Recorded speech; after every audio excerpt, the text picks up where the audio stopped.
I mean, I just went live, so timing is everything. Let me send out the bat signal all over the place.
Kind of hate going back to Twitter to post stuff.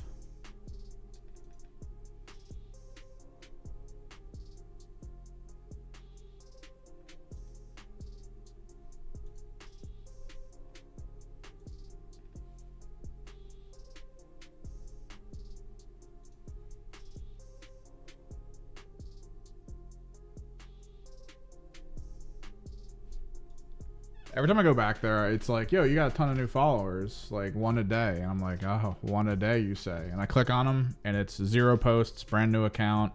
It's a name with some numbers after it, and a picture that looks like it pulled off a Google image search. And it's like, yep.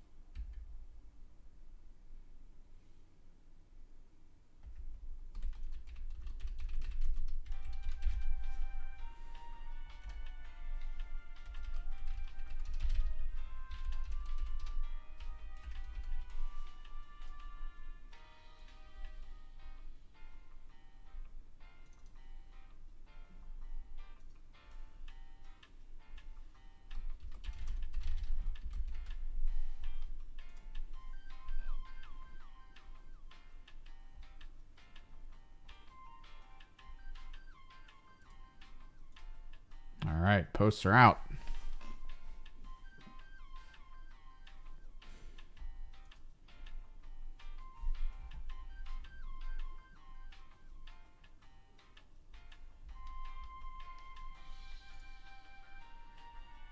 Solid elevator music. So, we have 2 things we can do today. To the ship deck.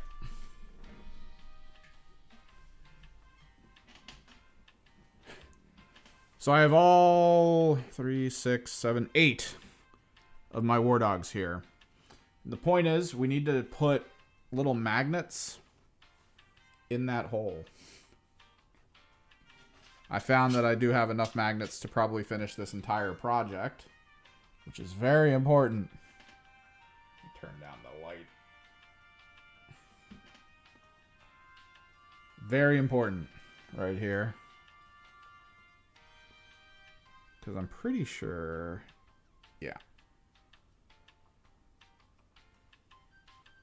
Ooh, no, we might need my Dremel tool.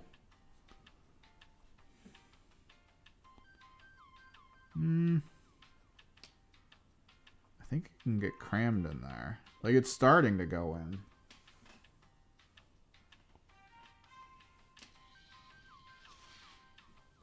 The less tool use, the better here, in my opinion. And I'd prefer to just, like, you know, get it done real quick. Speaking of which, we also spent time varnishing and everything with the larger night weapons. I like how they came out. Simple, effective. Contrast over metallic.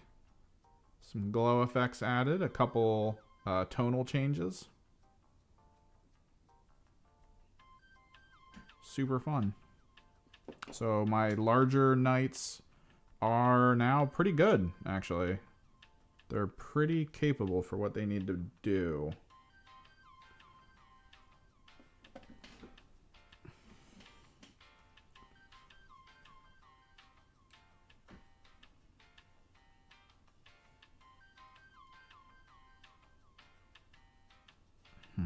We might need to Dremel a little bit.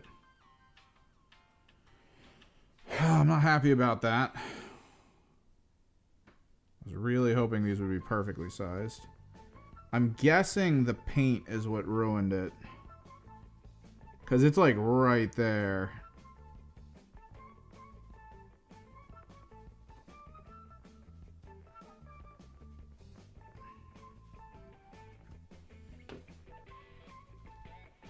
So let me go grab the Dremel.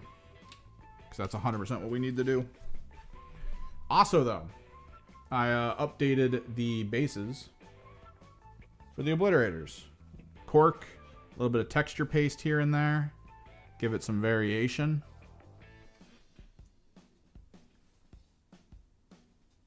I might actually do the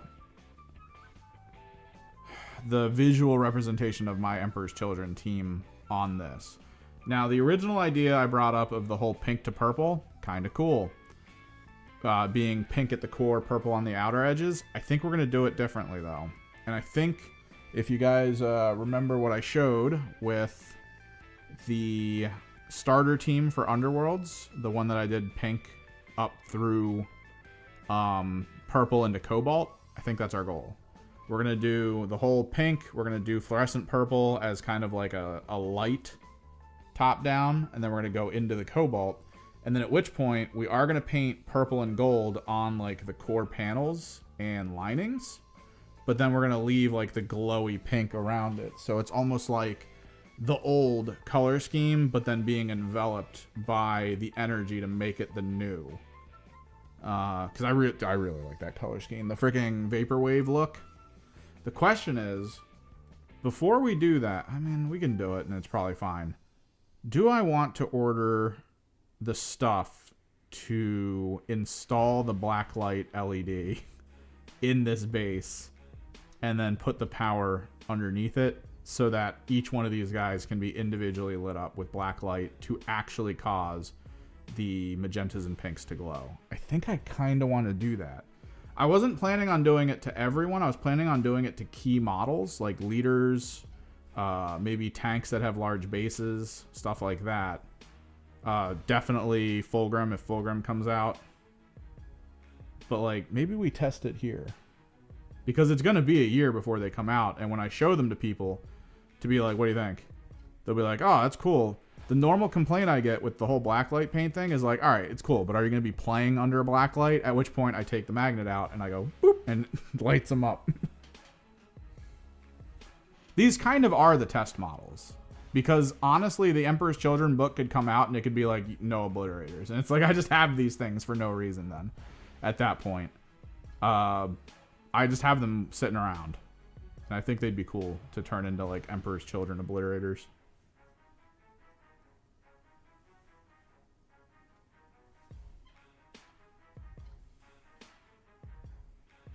But let me go get that Dremel tool, because we need it, apparently.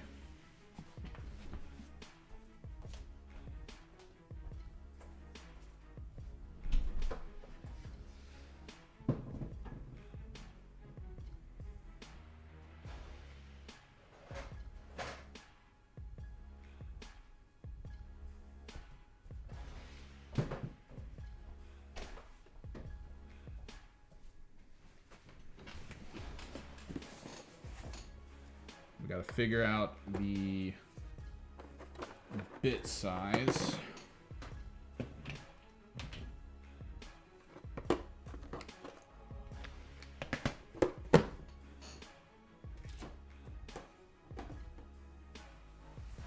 Because yeah, the oblits are the test models. So I think maybe we actually, because I can paint these all the way through. I can always go back in and physically touch up where I put the black light.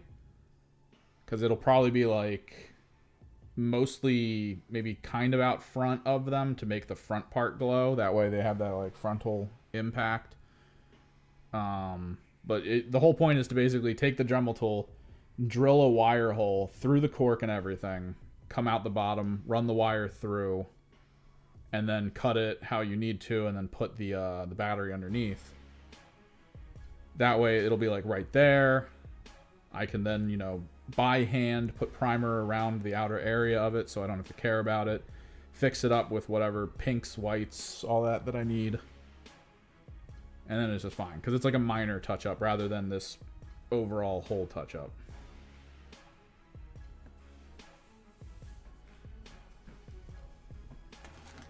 Which I think could be cool. Basic full screen.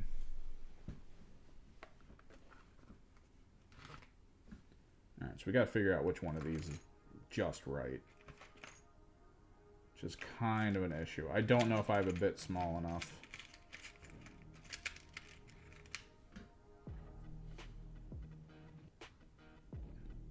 Maybe this one. Oh, yep, we do. There it is. This is the perfect bit. Okay. We might have to touch them up. It's not that big of a deal. It is just gold. We'd probably baseline some black under it, either from my black primer. I could brush it on and then do gold afterwards. Something along those lines.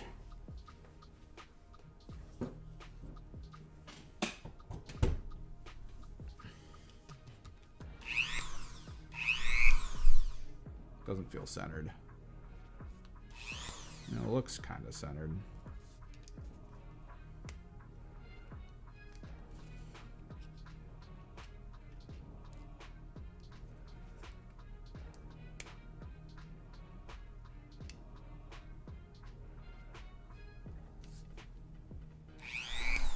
That's better.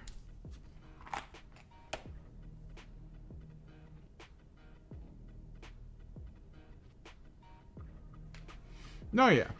No, yeah. I don't know if I want the pre-printed ones, though. I like this because it's...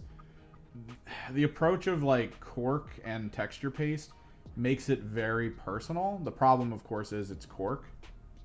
So... I gotta figure out what I can do to, like, actively prevent the cork from coming off. Like, maybe I have to hit it with, like, watered-down Mod Podge before I paint over it. I don't know. Because over time, if you touch the cork bases enough, it'll fall off. I think I got most of it, though. Because I did, at first, I kind of went around the whole outside and just sort of, like, rubbed the edges to see if anything would fall off.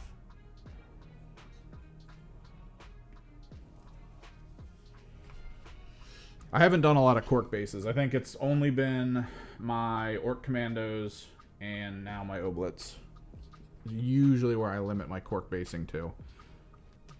But now that I've seen like a lot more about cork basing, I kind of want to involve it in some of my base work. Even if it's not like the whole base, right? Like even if it's not me being like, okay, I need the cork here. Like on these bases, I could have done little patches of rock like coming out of the sand. And then had sand just entirely through cork, and it would have been fine. So the whole thing we need to do here is we actually have to hold this guy.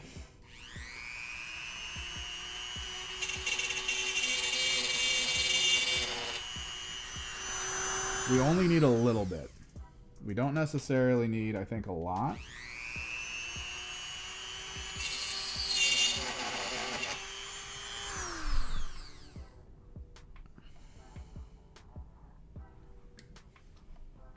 Because these are very shallow magnets.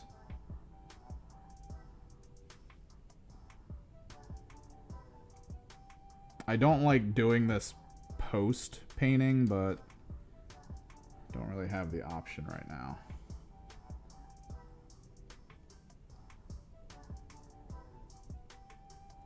Use Use the X-Acto to get rid of the excess.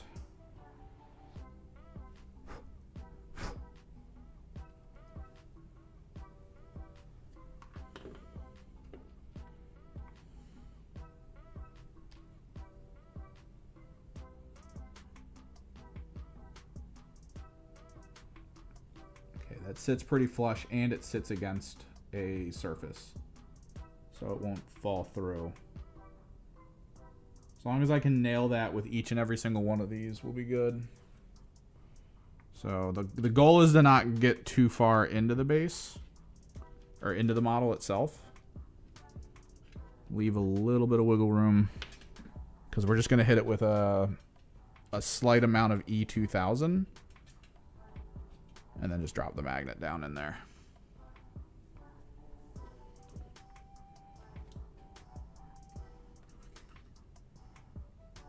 Just got to make sure we do all one directional polarities. For the love of God.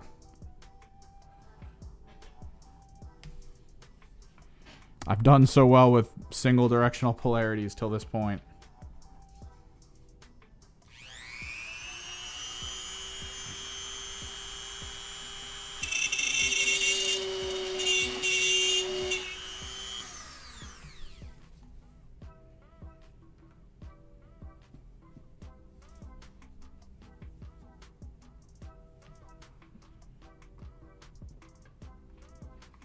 Dude, Dremels are so useful. I wasn't planning on getting one until I started buying Knights, and then I was like, yeah, I need Dremel. Dremel's happening.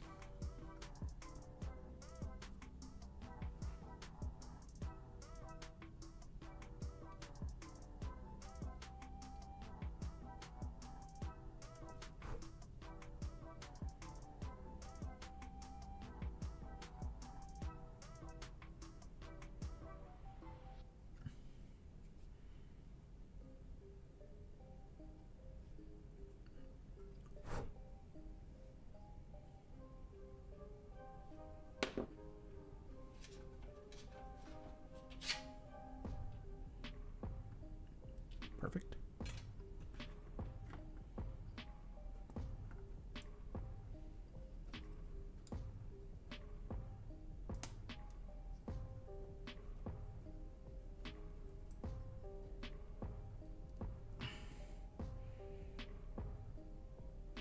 There we go.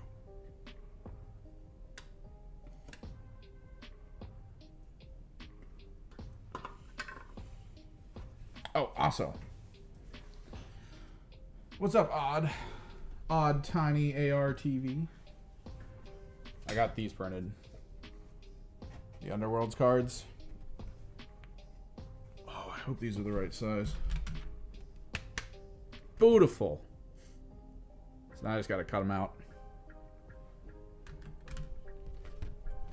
So I got all the cards for all the teams that I have access to at this point, on top of the new ones. Except for, of course, as we've gone over. Oh, thank you. This is my Thousand Suns Chaos Knights color scheme. We are working to remagnetize all their canopy guns because I do not like the dry fit.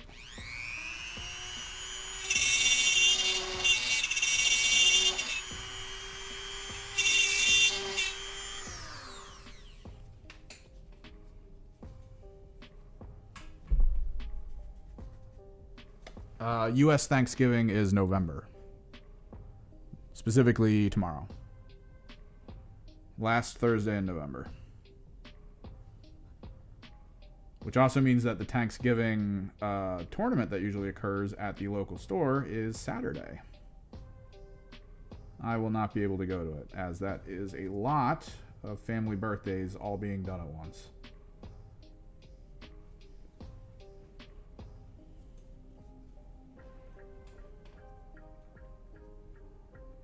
Oh, dude, electric nail file is incredible.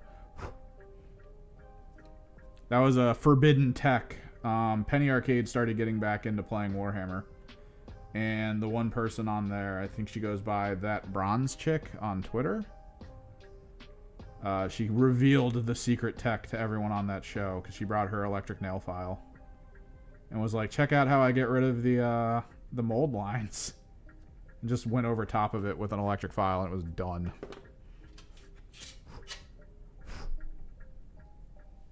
They were like, holy crap. Perfect.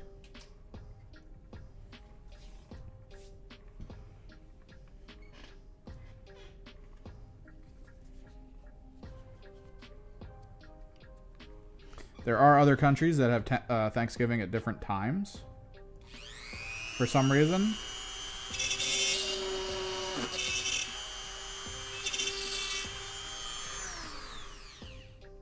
But yeah, U.S. Thanksgiving is tomorrow.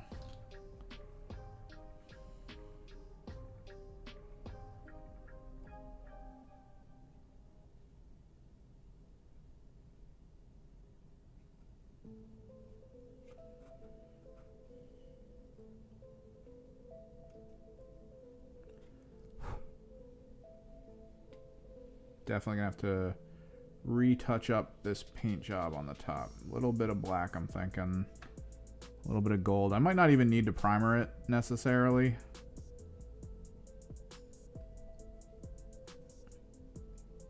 I wonder if my local store sells the brush on matte primer, the anti-shine primer that Army Painter has. Because I don't want to spray them down again. They've already been hit.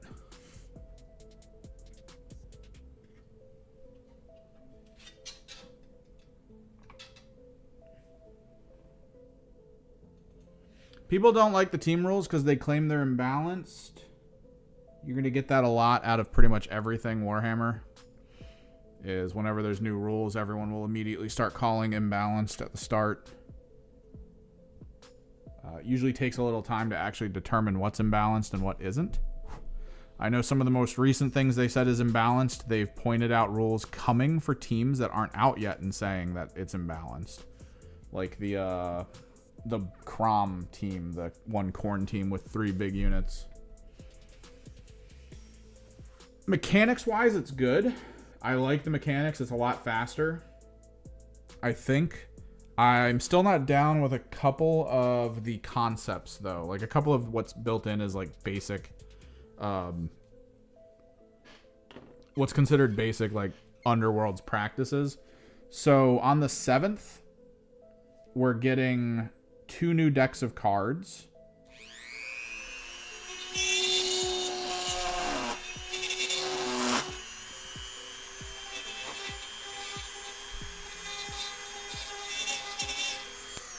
And if you're familiar with the Nemesis gameplay system, you need to like blend cards together, right? So you pick decks. So the entire concept of Underworlds is if you're going to play it, there's going to be the sense of FOMO. You're going to want to get in now, and you're going to want to basically keep buying all the decks of cards as they drop. Specifically, the first box, which is Emberguard. I don't know if they're going to be releasing those decks separately. Then there's going to be 2 new decks coming soon that you're going to want to pick up. And you're going to want to stay on top of making sure you have all the decks at all times, because you're going to need them to build proper Nemesis decks, most likely, as metas change. And, you know, people are like, yo, this one card's boss, you need this. And you're like, well, I don't have that deck, so I'm kind of screwed, I guess, this season. It's a way that I don't really like Underworlds to be, but the problem is the format of how Games Workshop games are sold and what people tend to purchase for that kind of thing, I don't think works for what it should be, right? What Underworlds should be is like selling Magic the Gathering on the side of like a team. You would buy a team and be like, yay, I have a team. And then you would have to sort of buy booster packs, starter sets, which none of us would want. Like there's so many people within the Games Workshop community that are like, I'm only here because I don't like the idea of having to buy random stuff to possibly be competitive. And yeah, I get that. But like the format of Underworlds should probably lean into pre-build decks. Games Workshop doesn't really reprint decks that often. They need to give you a better way to have access to things that suddenly go out of print. It's, man, it's rough.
Sorry, I had to step away for a second. Let me go over chat. The team, okay, so the teams are passively, let me show you. They're going to be more boring and bland. Let me turn this down because it's going to be reflective. We'll go over that in a second. What do I feel about Comic Sans? It's a basic font that a lot of people use because it's easy and it's free. Comic Sans isn't as bad as Papyrus. Look up Papyrus. Papyrus is used by like so many businesses because they think it's really like trendy, and it's ruining that font.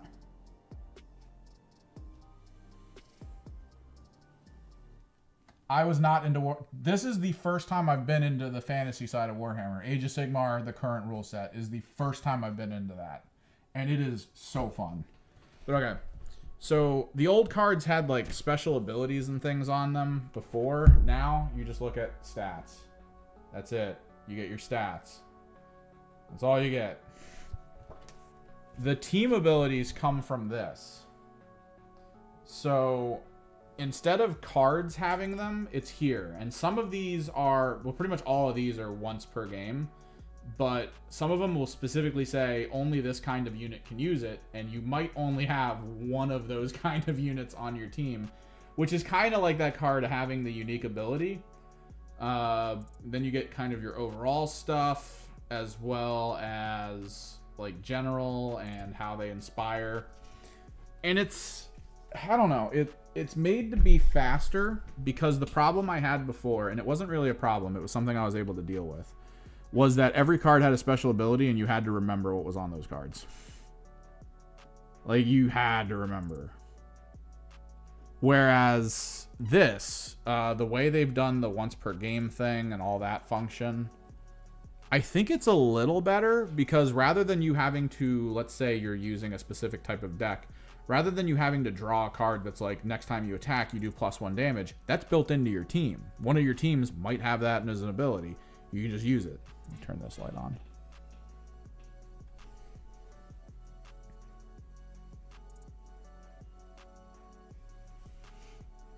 So it's slightly different, and I get why people would say it's boring or not great or not balanced.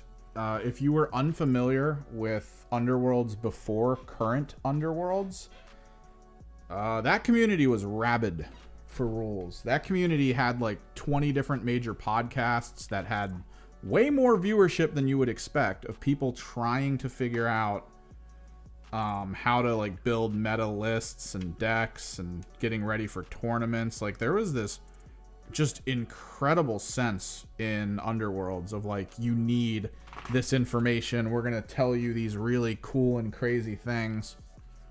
Get this one going.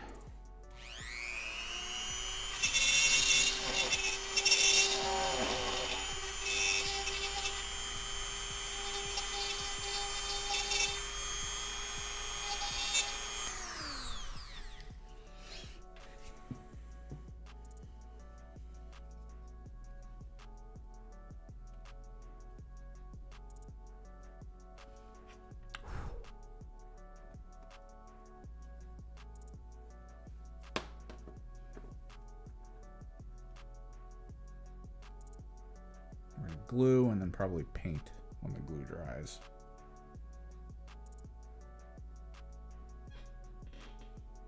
So the painting probably will happen much later. So it's kind of, it's a struggle, because I like Underworlds. I like it as an approach to skirmish games for people who don't want like all the extreme amount of stuff you have to remember or do. It really has that flavor. Like, I've told people, my one cousin and his wife plays board games a lot. And if they were ever like, hey, could you introduce us to like that, the Games Workshop side of things, that's the game I would take. I'd be like, yeah, I got a game for us. And I would take specifically Underworlds, because it's one of those games where it's a little bit easier to ascertain. It's better for people who are more into board games than actual like full-scale strategy games.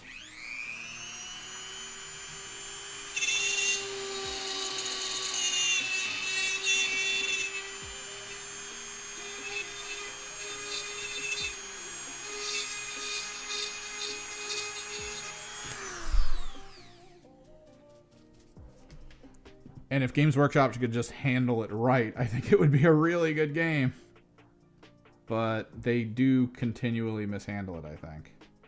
Like, finding out that the rules for the teams don't exist online, like past this initial starter group of the starter set, the mirrored city step, and then I think the last seasonal box. Like, those are the only rules we're getting where you don't have to buy them. So it's kind of a spit in the face of everyone who's been massively collecting for this game for the longest time. Whereas the Kill Team approach was, you all get your rules. And going forward, you're getting the rules for free. So, like, that combination, very incredible for us players.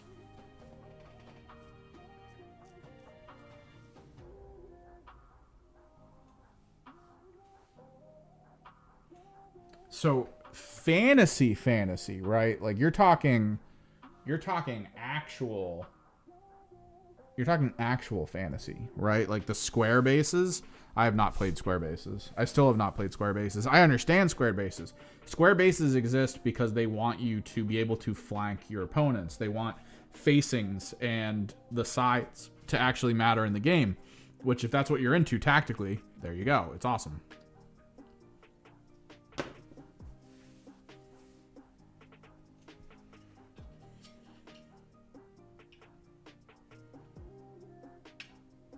We need to figure out how we're going to do this.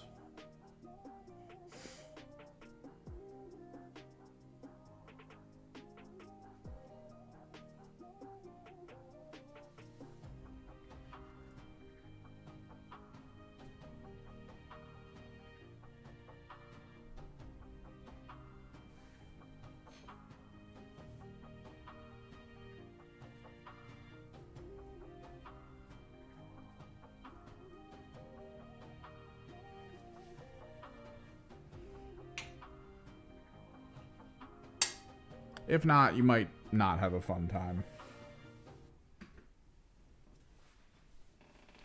To my understanding, from what I've been told by people who do play it, if you're playing specifically Warhammer Fantasy, Wizards. The Wizard level is, like, that's the game.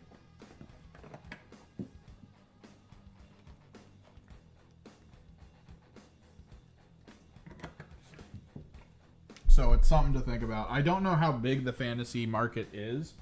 According to the local store owner, though, for Games Workshop-y stuff, he said that people were really interested in it in terms of buying. Find something here.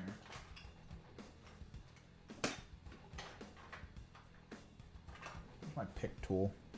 He said people were really interested in buying it, but we haven't seen anyone play it at the store.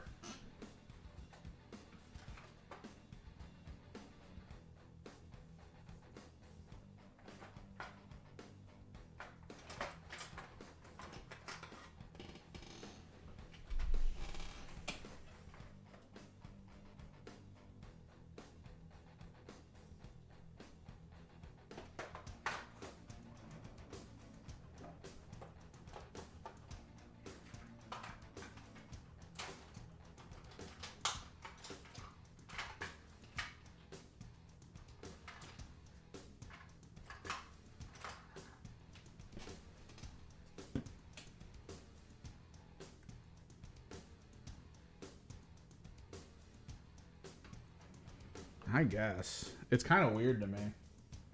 Because people seem so rabid about it. Like, there are so many people who sounded extremely excited about getting some fantasy teams together and playing.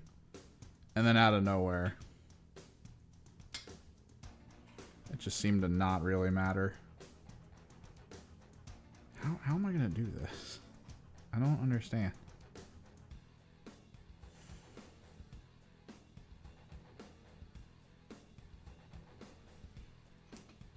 We need to be very careful with this glue, step 1. Because this glue likes to spiderweb.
That's how I did it before.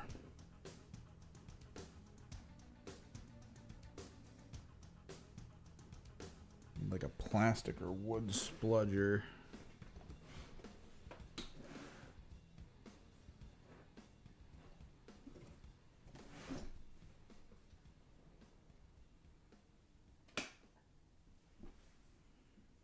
Make sure it's centered.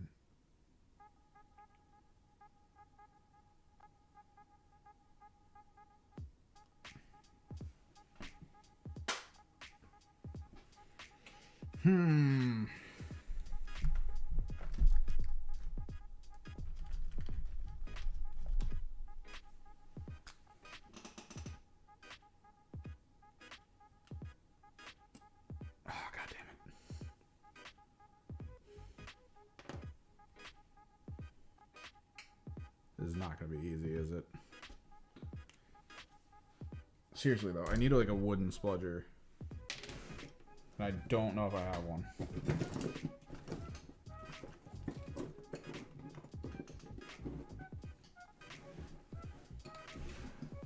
Like a toothpick or something.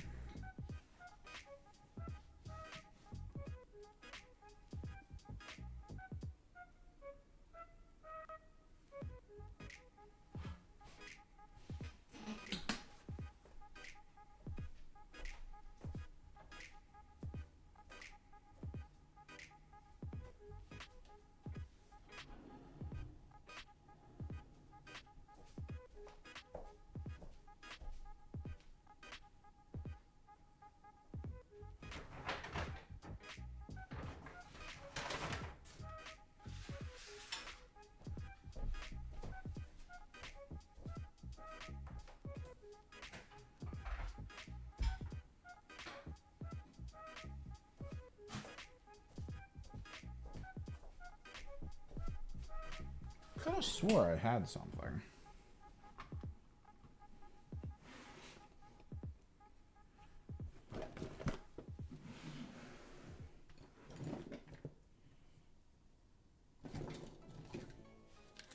Guessing this is magnetic. Maybe?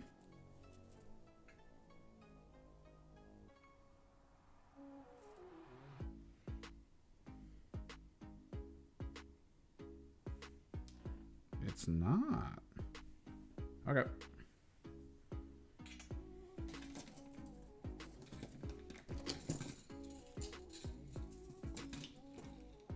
Aperture wire, not at all magnetic.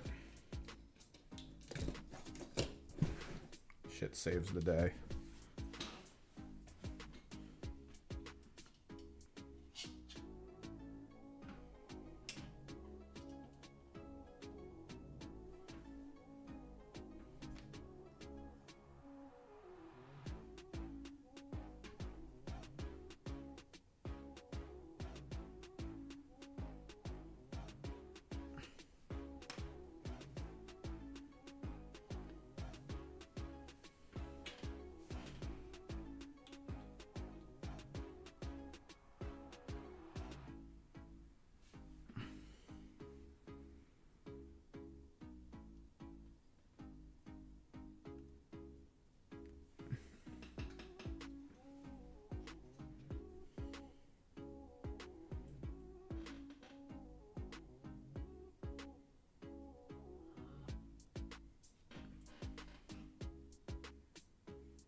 As long as we keep this process throughout, we'll be good.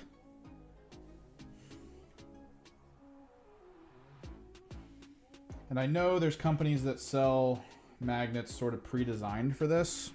Magnet Baron, I believe, comes to mind. Like, there's a system that some of these companies approach with where each polar direction on a magnet is colored differently.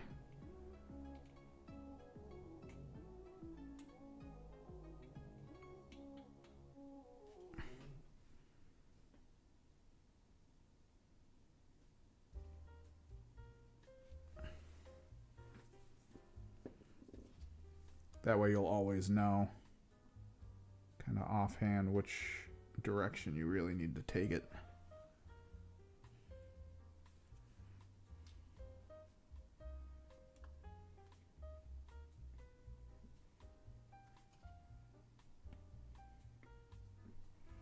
Shouldn't need the Dremel tool anymore.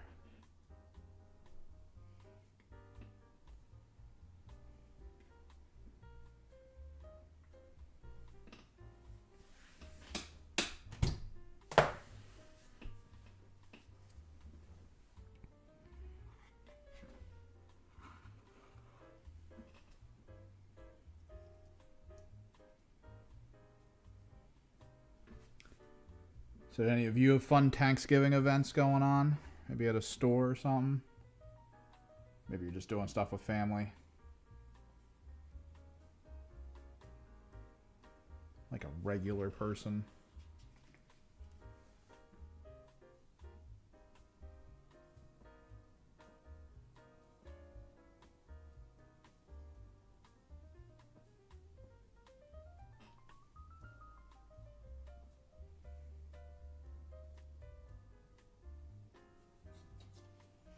Like a normal human. I've already voiced over the next video, thankfully, because there is a chance that I'm going to be gone all next week.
Oh.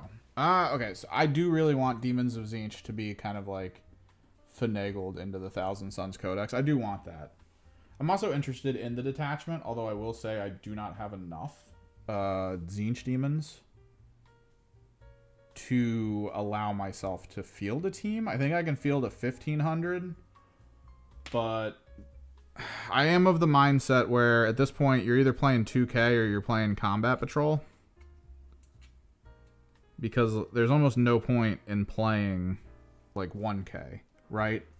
Even from the prospect of learning games, you're only going to learn kind of ability use, and that's about it. Like, you're just going to learn ability use. You're not going to learn good placement, having to think of like all your opponent's stuff. You're not really going to step into that realm of like extreme thought process in tactics games.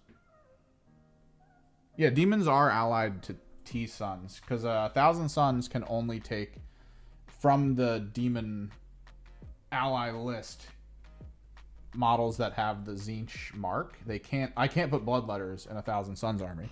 It's the same thing with Death Guard and Nurgle.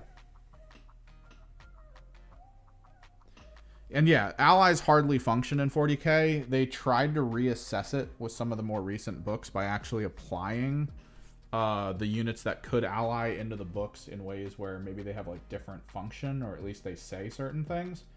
You can kind of build for it, but for the most part, the whole goal of an ally is to fulfill a role on your team on its own without any benefits from the rest of your stuff. It's why a lot of people do the War Dog approach for Chaos Space Marine detachments like Death Guard and all that. Because War Dogs are good on their own. They don't need benefits. War Dogs, for their points cost, are way better than most tanks you can take in the Chaos like factions. So people just take them.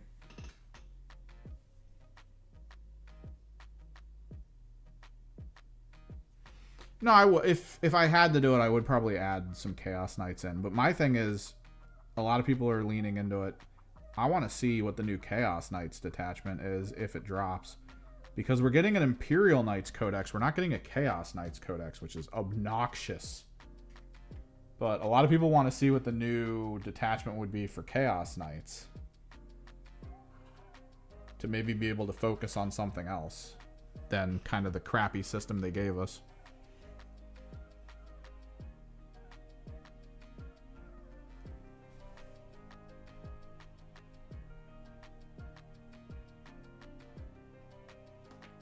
That I'm really interested in.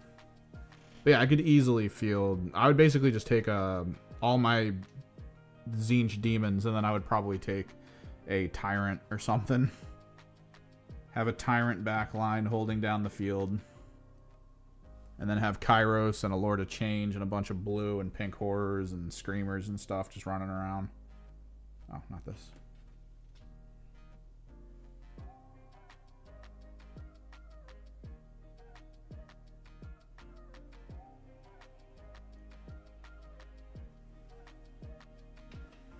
I think that could be cool. And yeah, certain armies hardly function at 1,000. There's like 4 people who have currently started coming into the store who are getting into collecting and wanting to go to tournaments. Like, they're real excited about it, which is awesome. But they only play 1,000-point teams. So whenever they come into the store, they're just like, I want to play this 1,000-point list. Can someone play against me with 1,000 points? And we've had to describe to them, it's like, okay, we can do that. But you keep saying you want to learn, and we're going to go ahead and tell you, you're not learning anything at 1,000 points. Like, you're not learning anything strategically, rather.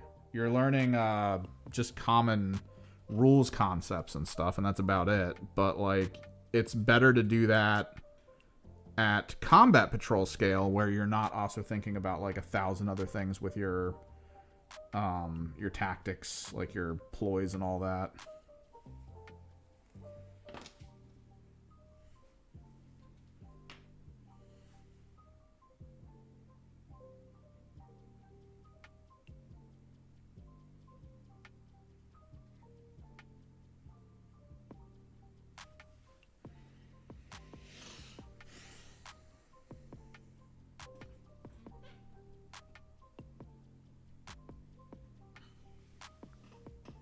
Playing at 1,000 points gives you bad habits if you're looking to play in tournaments. If you're looking for an escalation league kind of thing, I mean, that's a whole other story. Escalation leagues are what they are. Armies are going to feel terrible at the beginning versus other armies. And then later on in the league, they're suddenly going to just blow up and be really good.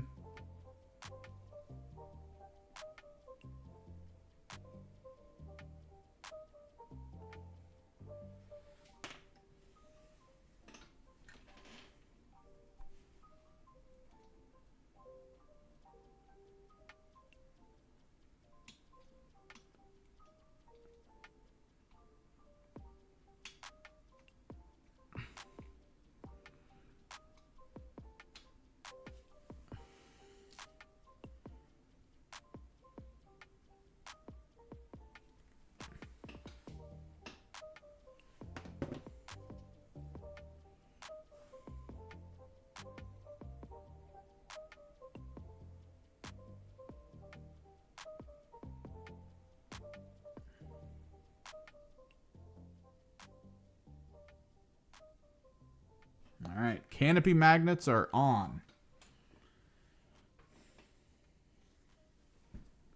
This means we got to start going through all the weapons. Like, we have a lot of them. We got to cut these tabs off on the bottom. Flatten it out a little bit. And then just put more magnets in. Now, we could approach it where I drill in a little bit to give it a little bit of, like, edge grabbing, but I'm not gonna lie, the E6000 glue I use, this stuff holds, man. Like, it is hard to pull things off. So we'll probably just rely on it, I think.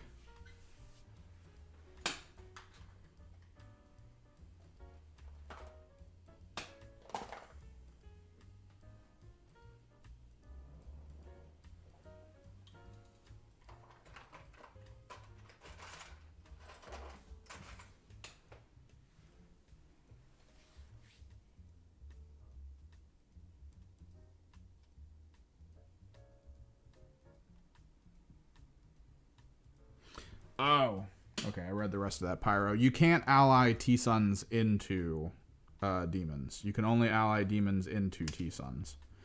And since that's the case, you can only put, like, I think it's, what, 1/4 of the total size is usually what's the ally. You can't really go past that 1/4.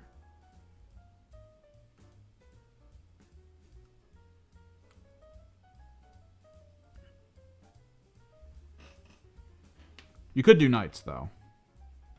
Knights into demons.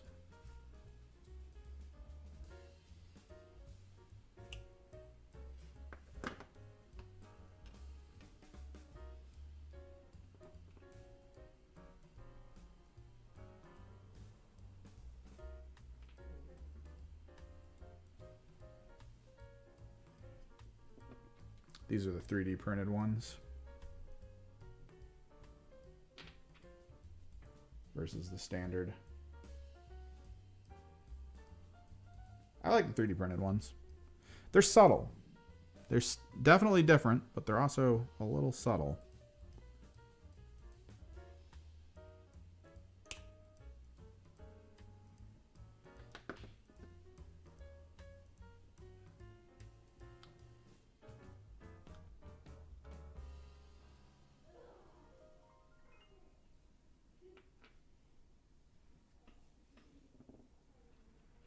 So the big thing we need are the missile hats. Missile hats are one of the strongest options for the Chaos War Dogs.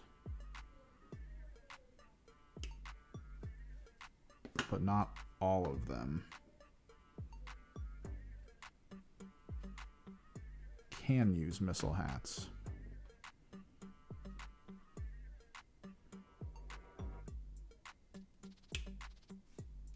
But at this point, between the 3D printed, the extra ones I had when I bought the War Dogs to turn them into a Defiler, as well as the actual missile hats,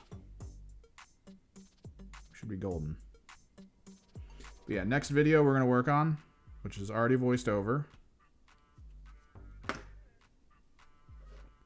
is where to start with Kill Team 2024. It's going to be more for new players. It might not be something you guys would be all that interested in if you've already played. But if somebody's thinking, like, how do I get into this? It's kind of what this video is for. I want to get it out early next week because, you know, we're going into the holiday season. It's probably going to be a good video to have up for people looking into gift giving and stuff.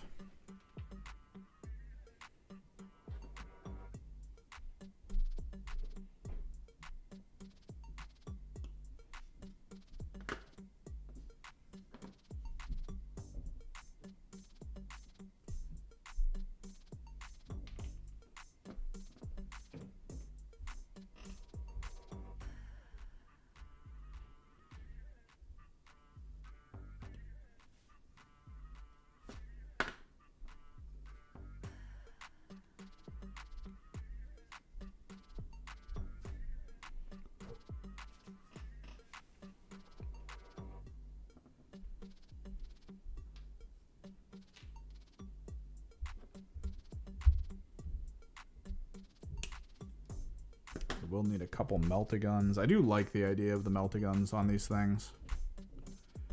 I feel like Chaos Knights are passively really good at anti-infantry. So going like full stubber just feels like a waste.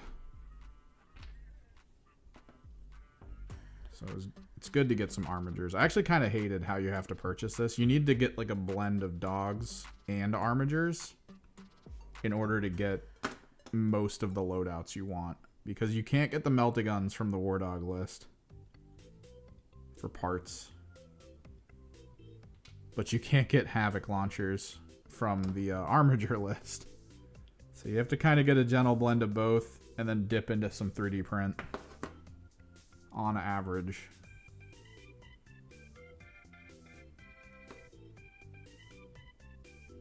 That's if you want a complete collection. If you just focus almost exclusively on War Dogs, you'll get what is considered to be some of the best War Dogs, which is just Brigands and Carnivores.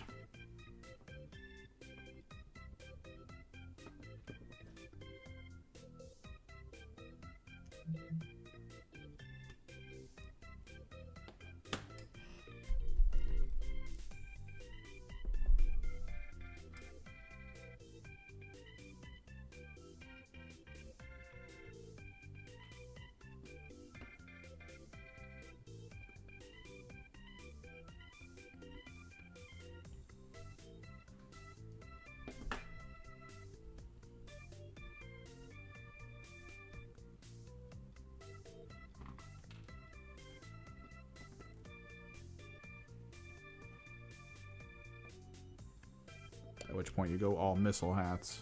Because having like 6 to 8 dudes with indirect, decently anti-infantry missile launchers with really good range. So good.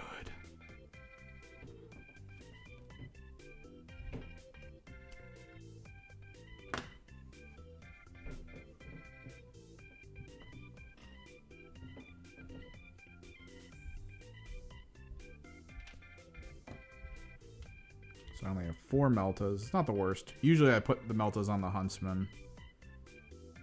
God, I really hope the new detachment makes some of the other builds better. I want to use Executioners. I love the concept of the Executioner. The autocannon one. But the whole... It gets better, I think, AP or whatever. Or hit rate or something against low health units. That's so garbage. It's so garbage.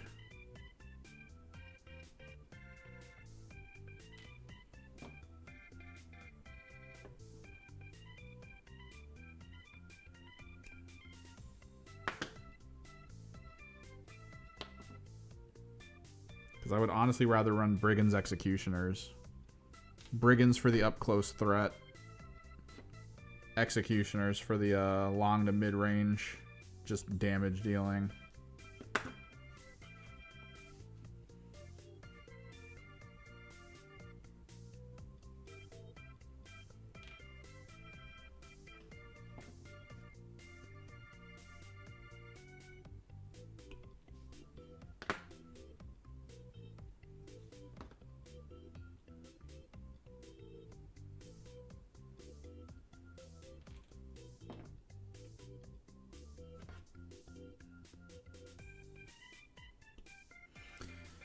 I wonder, though, if I could do 3 War Dogs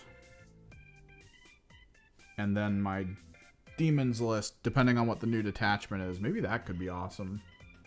Because having the Lord of Change and Kairos and all the Blue Horrors and stuff is pretty cool because it's difficult for people to deal with that Shadow of the Warp thing.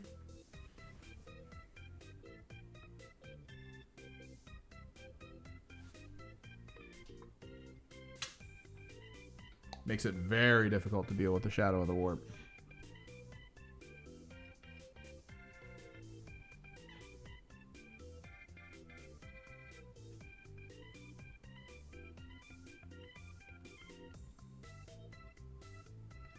They just kind of go where they want, which is great. And then to have a couple War Dogs be decent weapons platforms that can hang out, hide behind buildings, be threatening. Or maybe even fill in the melee problem.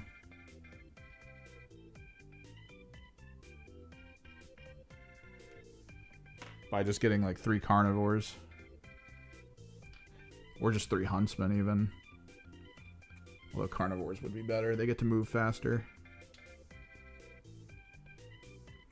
Okay. So the way this should work is if I put it down like this, I think that's wrong. Right, because this is bad, yeah? Is this the side that wants to connect? Yes. So if I put it down there, that's wrong. So if I flip this over, and we go in the reverse fashion,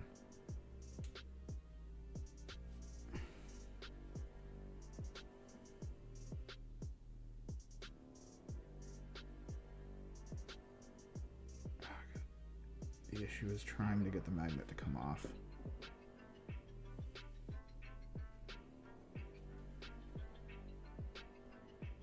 Attempting to reposition it dead center.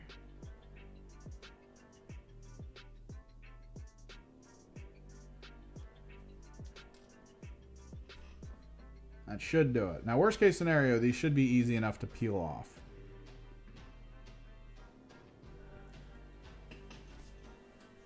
It holds, but like if you grab it and like twist and pull, it comes off.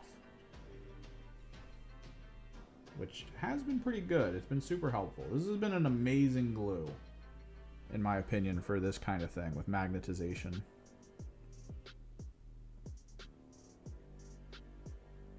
just a little bit of a hassle to work with.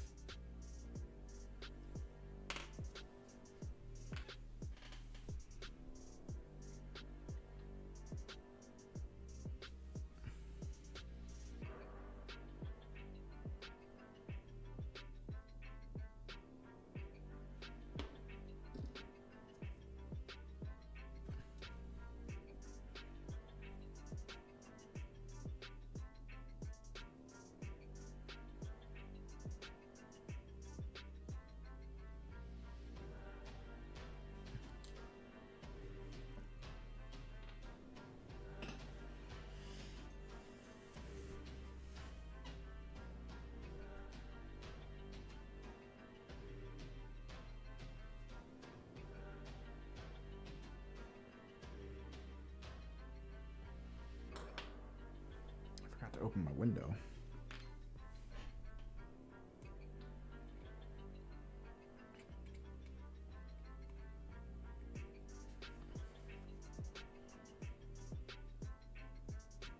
Oh no.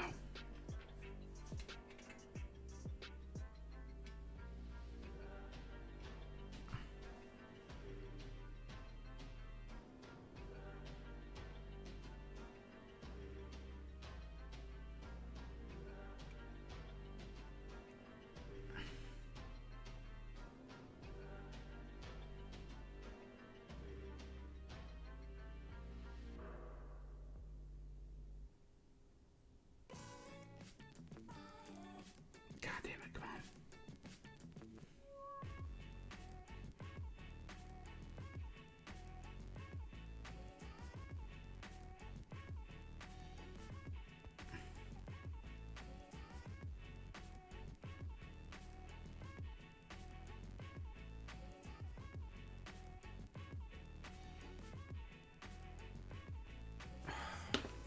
That some of these were going to be a hassle.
time is it?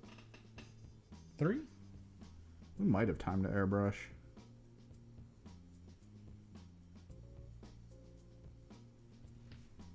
I'll have to clear most of this off, though. I have a lot of finished product on this this table. I don't want to get hit with the airbrush.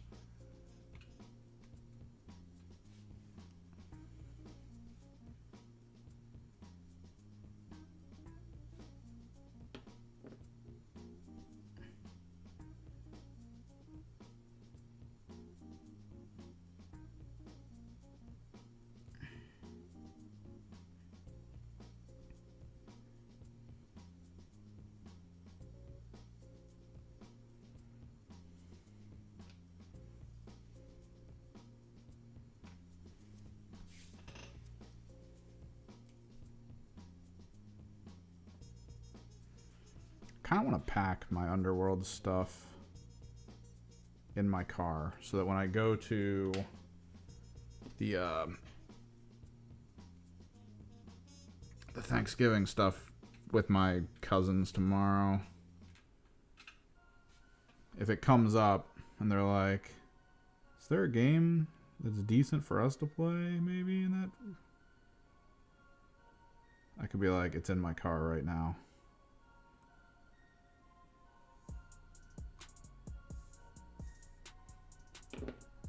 Try to play it off. Well, I mean, it just happened to be there. I don't know. It's not like I was planning on doing this.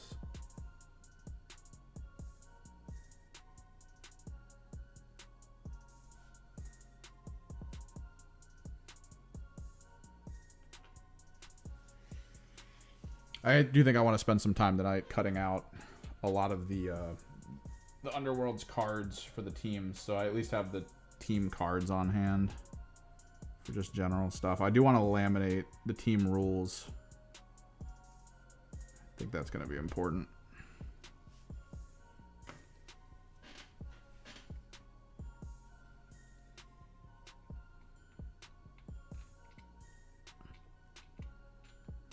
My biggest issue with gluing like this is I always want to test, right? Like, I always want to test almost immediately after the glue's down to be like, oh, does it line up?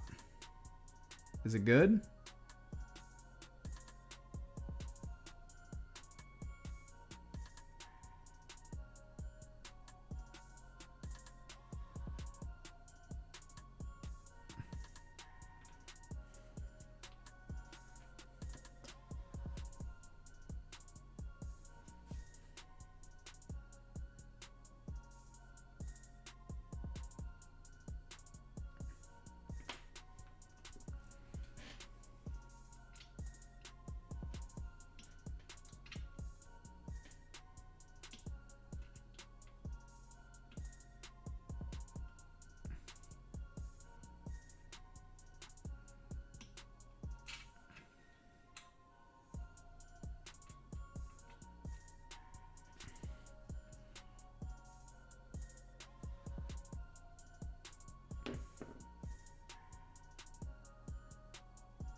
Woot. Missile hats.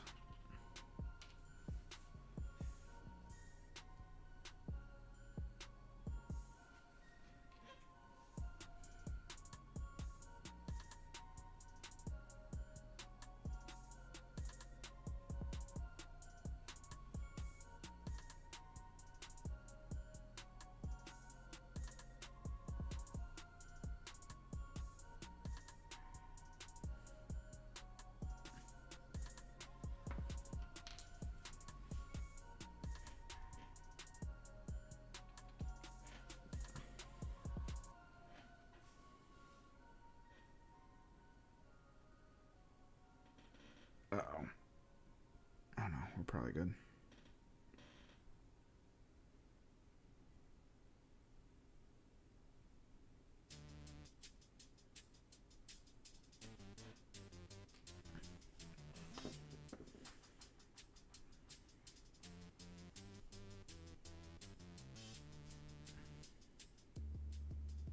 I'm looking at the stubbers and I'm realizing there's way more than 9. Or way more than 8, rather. I know there's way more than 8 missile hats, but I kind of wanted to just do that.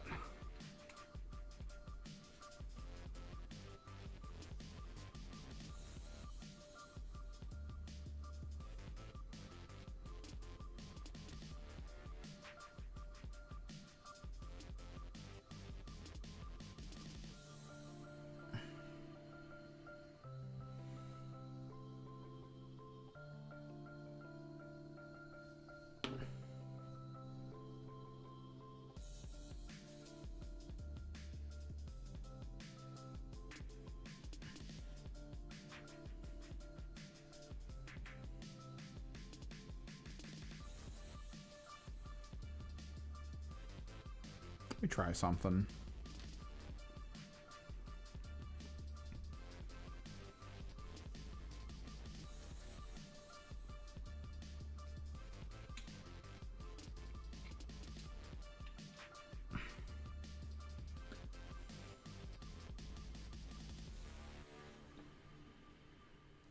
No, I'm not gonna know.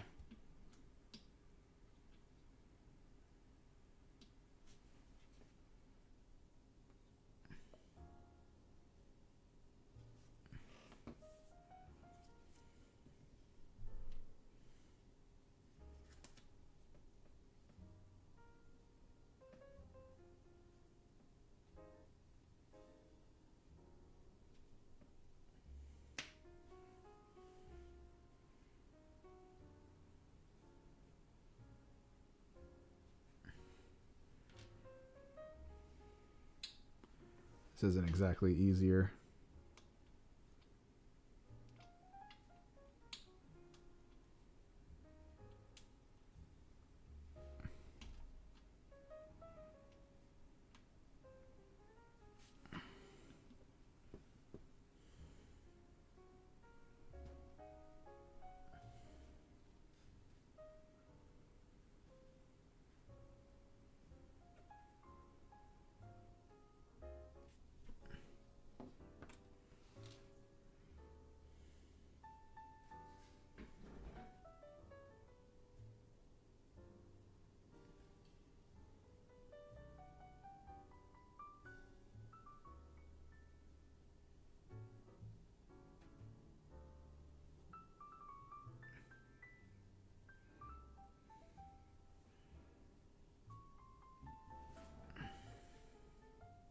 Doesn't feel like it's set in there, right? I don't know.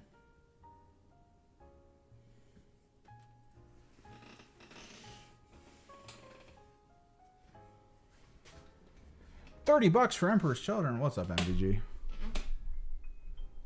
Let me show you. You into rock and roll?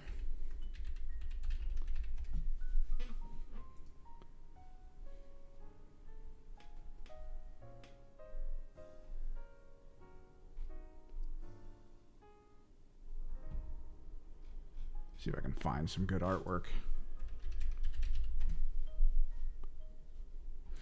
So, I mean, I don't know how much you know about the 40K universe, if anything, but basically, they're beings on the other side of reality that kind of represent human emotional constructs. These guys are based on Tzeentch, which is knowledge, intelligence, and, you know, planning, but that can always be corrupted to be more evil than normal.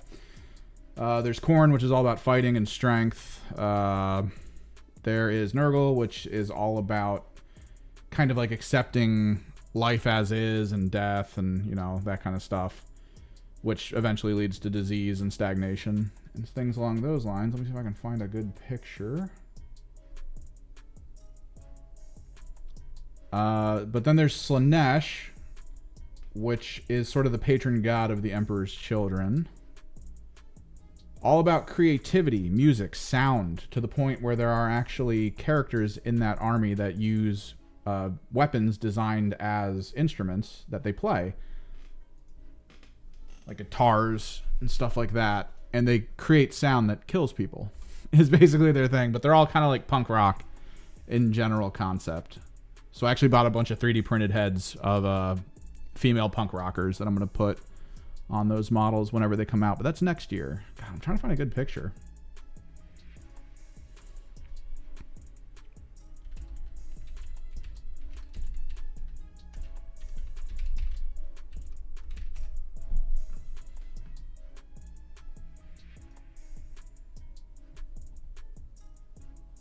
Let me just find models. The cacophony.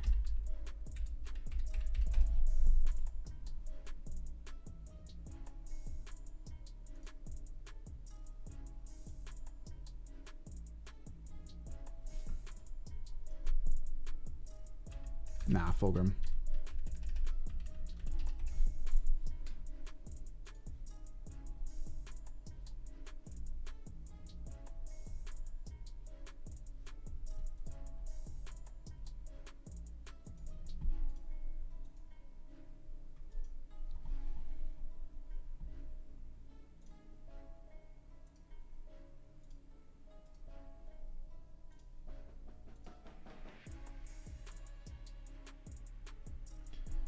This is their leader, Fulgrim.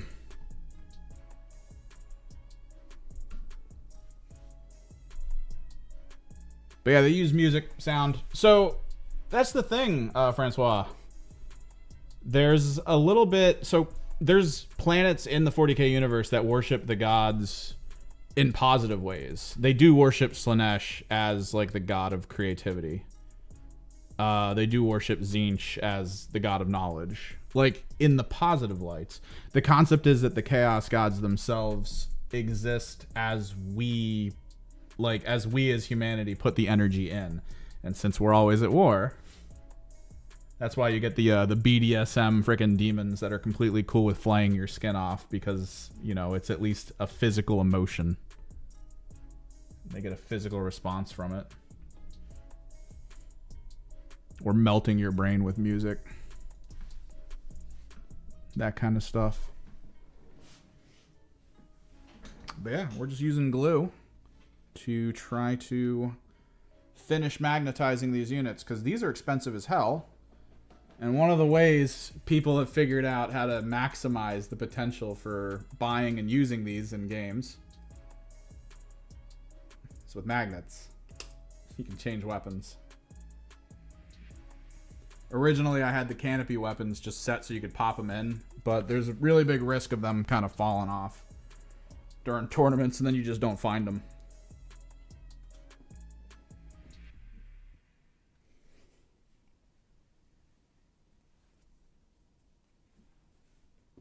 Oh no.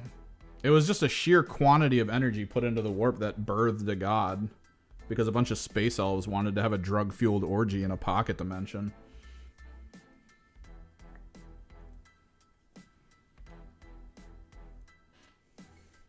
But the power of the warp comes from the interaction of things in reality.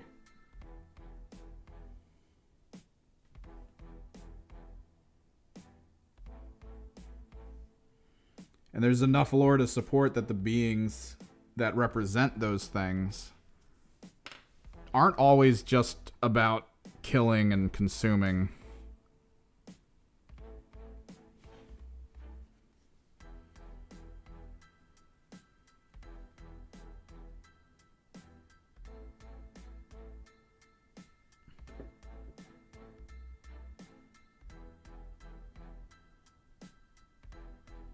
Because without beings to feel, Slanesh doesn't have power.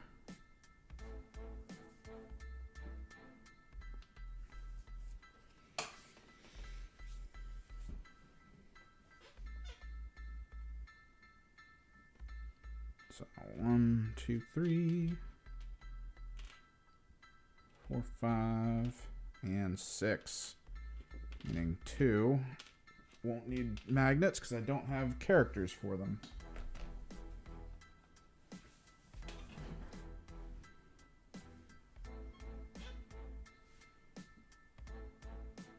These are things they don't tell you in the Space Marine 2 video game.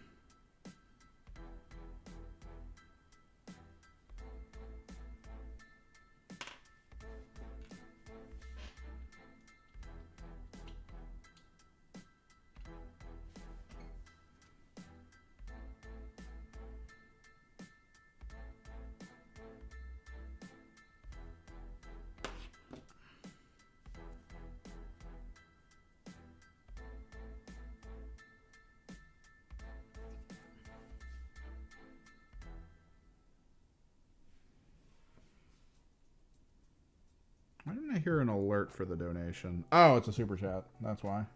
Wait, no, my super chat should have donation sounds. You should have heard Nate say poggers. It's a little annoying, actually.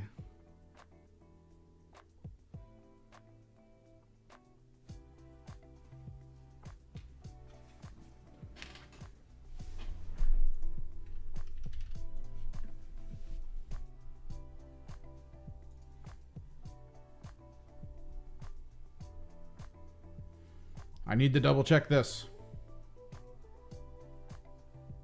It got picked up. There's the donation.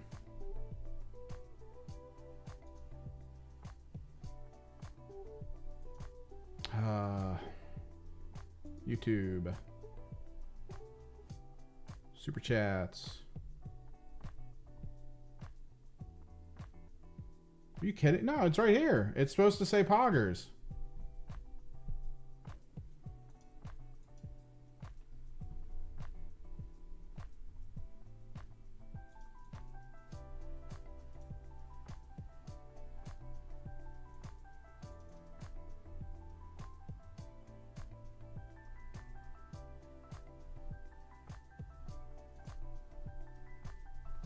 All right, man.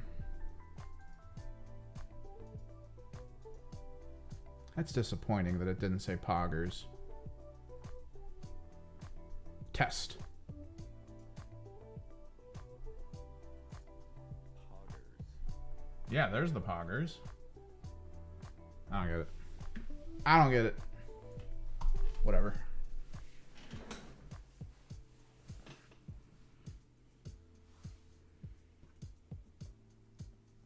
We're a few guns away from being done the gluing concept, and then we can probably set up the airbrush, start working on these oblets.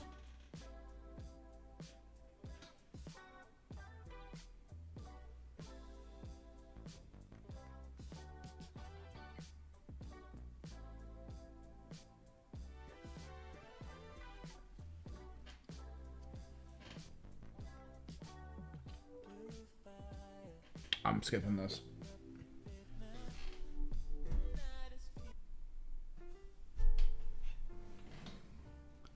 A few streams back, I hate YouTube for this. A few streams back, I started using their, I use like a general anything with kind of free, like free use situation, like free subscription. Like you don't have to do anything with it and it'll just let you use the music. Like that was kind of my goal, my hope.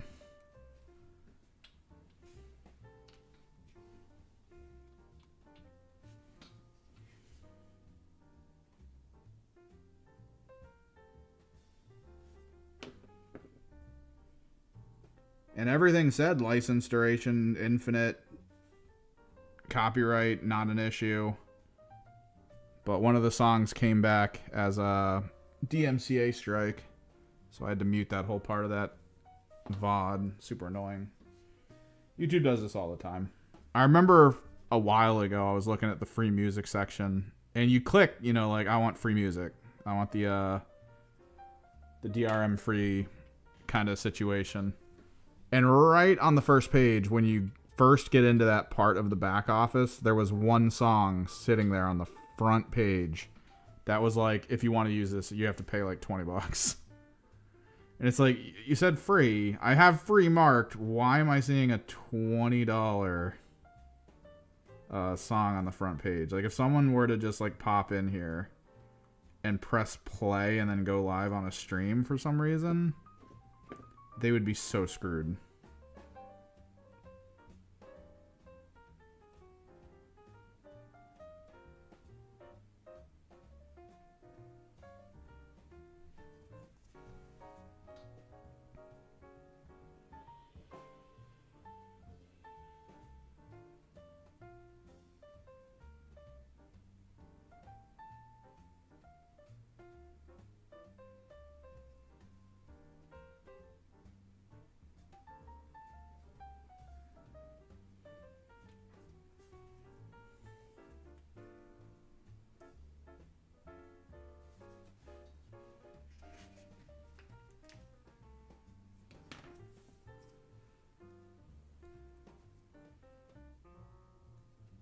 God, I really want to test this.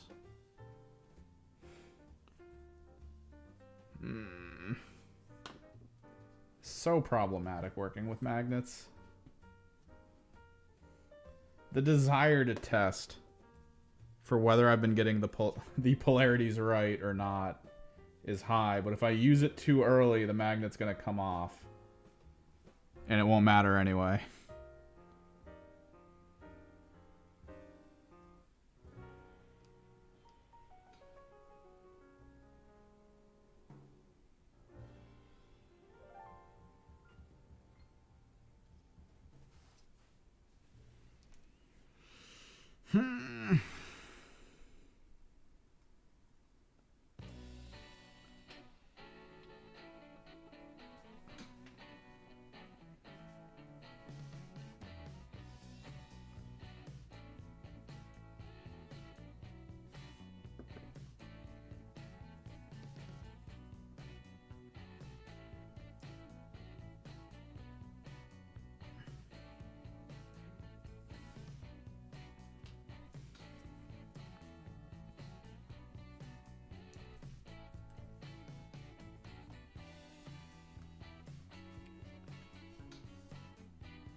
Alright, with this last magnet,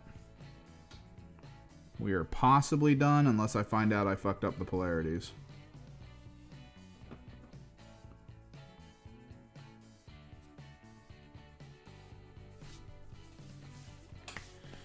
Which we will try and test, because one of these should be at least decently dry now.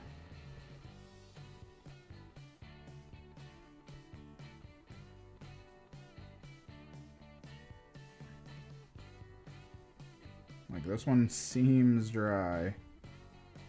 I'm going to assume. And then, of course, this guy is the first one we put glue in for the back.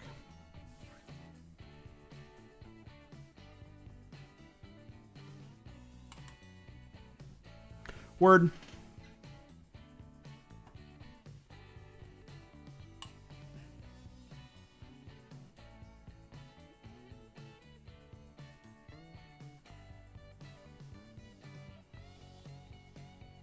Yeah, that's pretty solidly attached.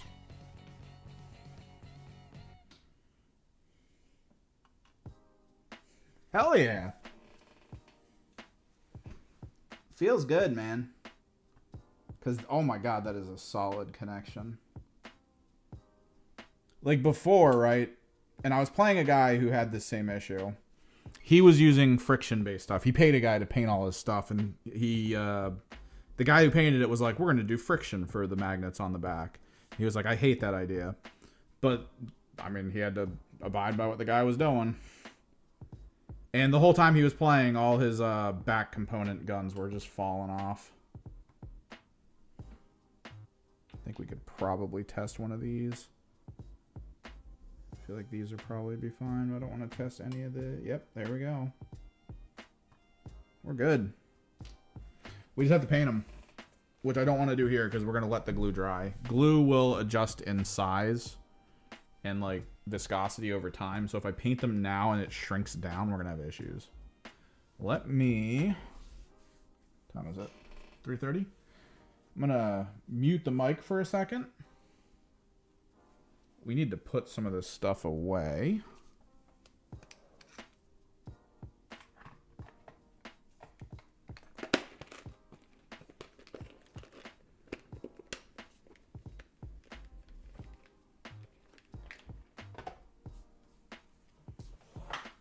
And I need to get these guys as well as all the weapons and components I have over there taken off the table. I think we kind of want to try these. Let me check something real quick, because I don't know. It might be a short stream today. I want to make sure that there's really nothing else I can do with these cork bases.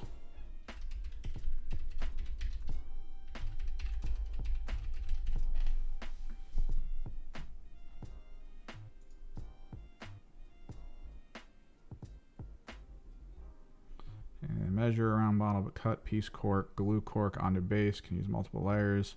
Super glue to make sure it won't fall off later. Use a pair of tweezers to pick at the cork around the base edge. Break surface. Bits I pull off back to the top. Spray can primer, base coat, Mechanicus. May the Emperor bless you. Can primer and paint normally works fine. You just prime and paint like anything else. Okay. I think we'll do it. I'm interested in getting these oblets done. They're freaking crazy looking bases. So let me mute the mic and just meander around for a minute.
kind of wish there was a way to link the Streamlabs dono bar with the YouTube donations, at least in a way where it was smart enough to recognize how much YouTube takes from it and like factor that into the general donation bar, so I don't feel like such a dick having a dono bar that doesn't move when people donate through YouTube.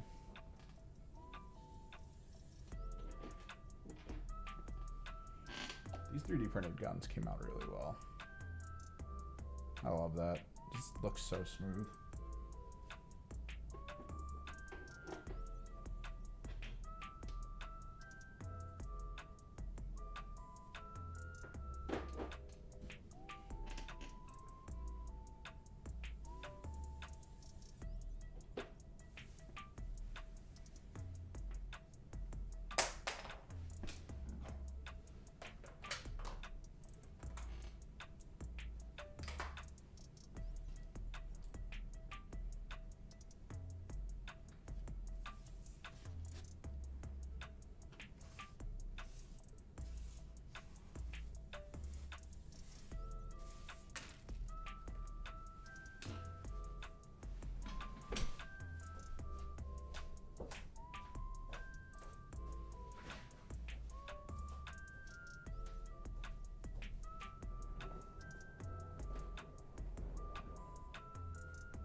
Window. Okay.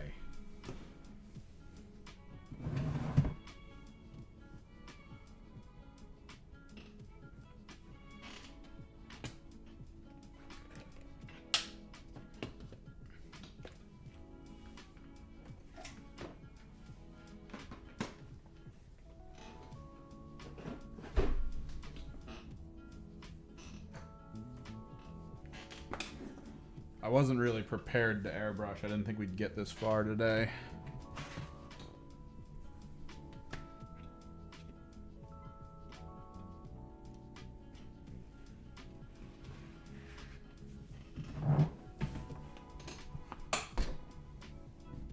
Well, thanks, Talon.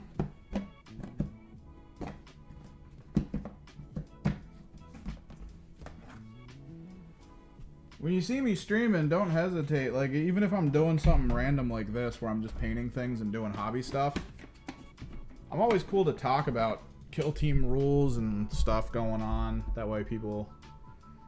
I like doing this because it gives people access to me, and I hope that that's helpful to them.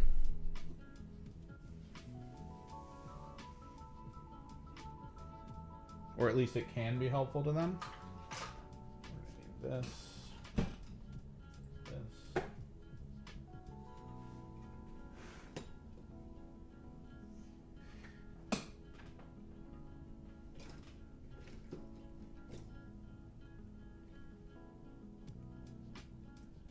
Yeah, I like to do hobby, but if I'm gonna sit around doing hobby, I feel like this is the best format for it, because it'll at least give other people the chance to like see how I do things and process, if they're interested in that.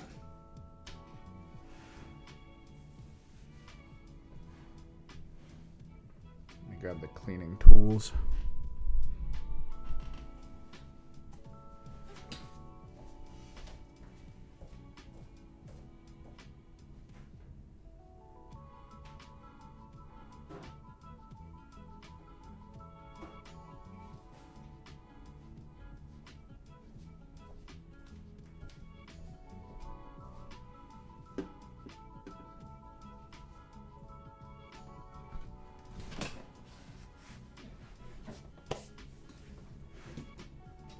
Glove.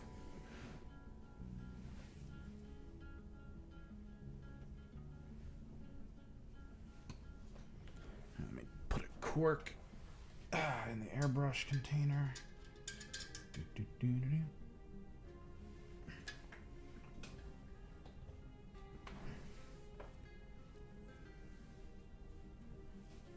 Yeah, let's get into this. I'm really happy we stumbled across Really happy we stumbled across the synthwave starting concept for just the visual aesthetic it creates. So I'm really excited to see how it looks here.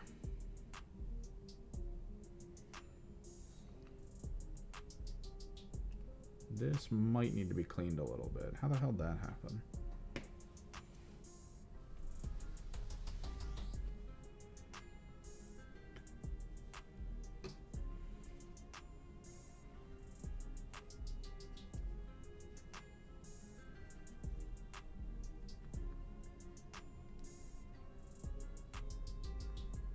There's so much gunk on this. I don't even know where it's from. Pretty sure we cleaned it off not that long ago.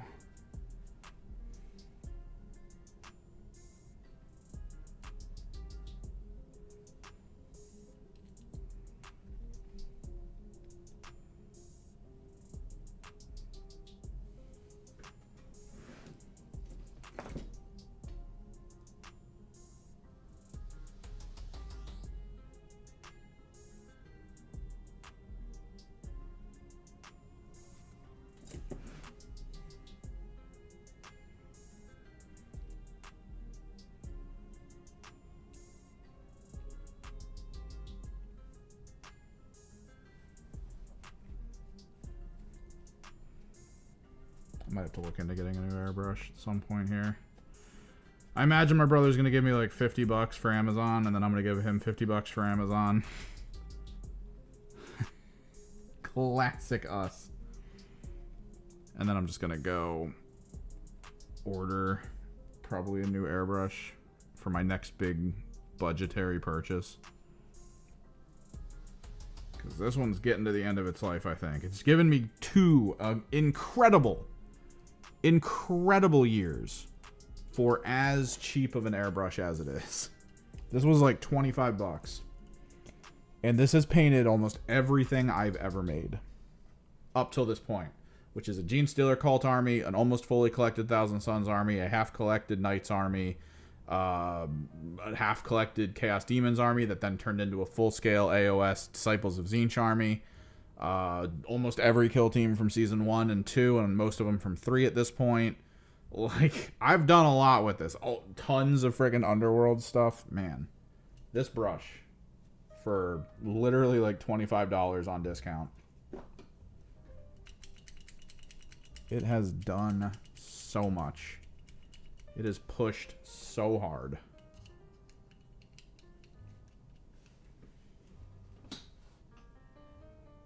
Airbrush noise.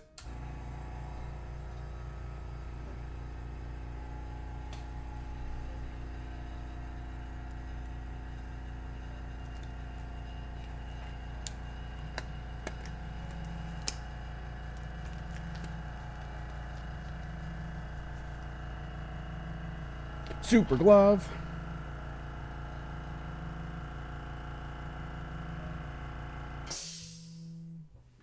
Phone call.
Sorry about that. Keep getting pulled away. Uh-oh.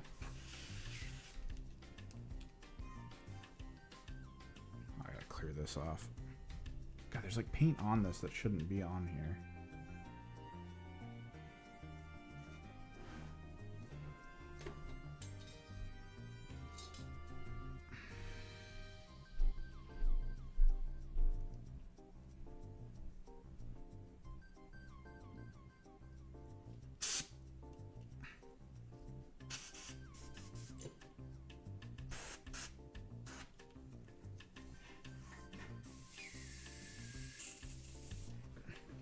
Up the pressure if I can.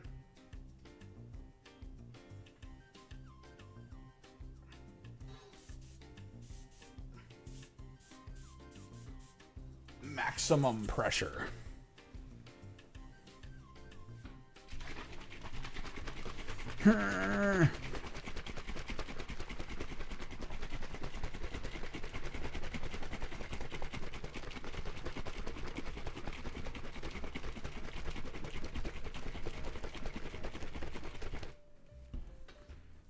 Really got to mix up this white primer.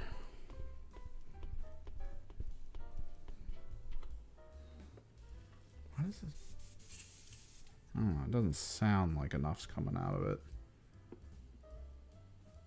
Oh, bit much. Hopefully that works.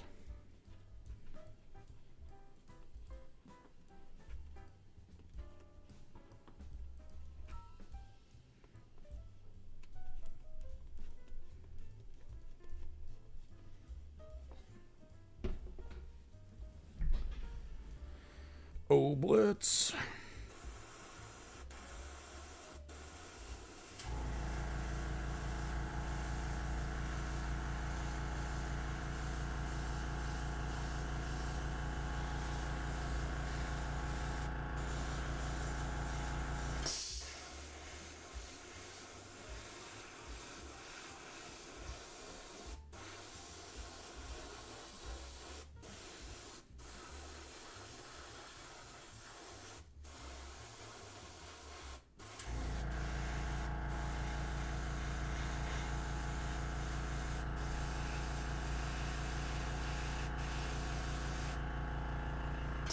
God damn, cork gives no fucks.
I don't know, I feel like it's not really settling in on the base as much as it should be.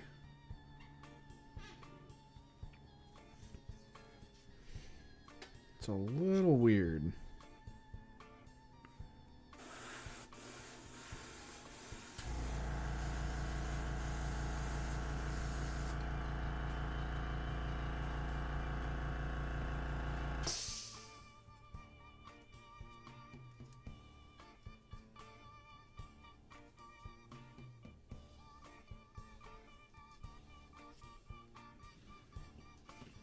There's also some glue strands from when I put the stuff down.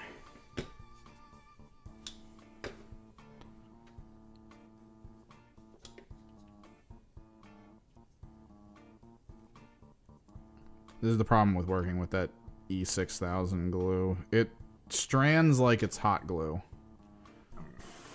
which is super annoying.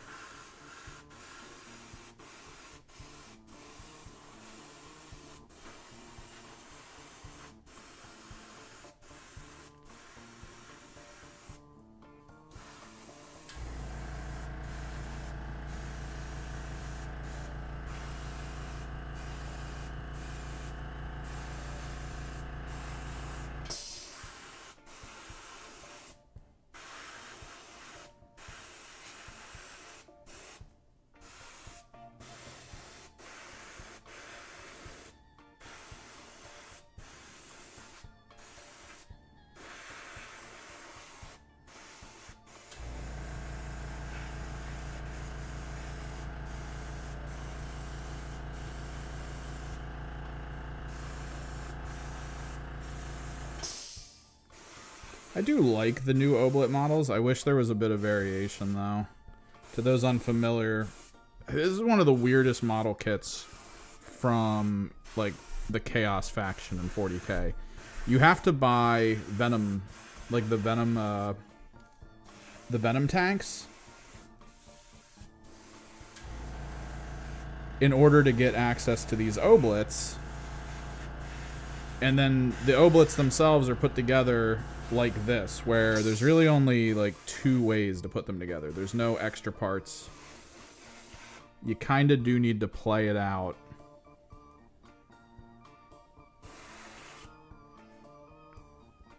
Like a person who has a lot of collected components.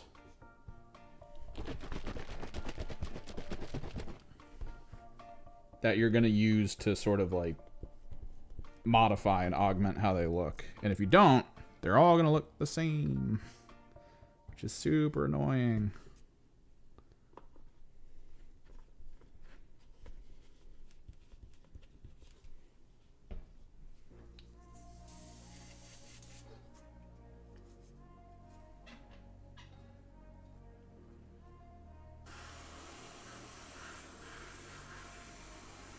Kind of hoping that the basing I've done here is enough to give them some pretty good looking variations.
Last on the block here.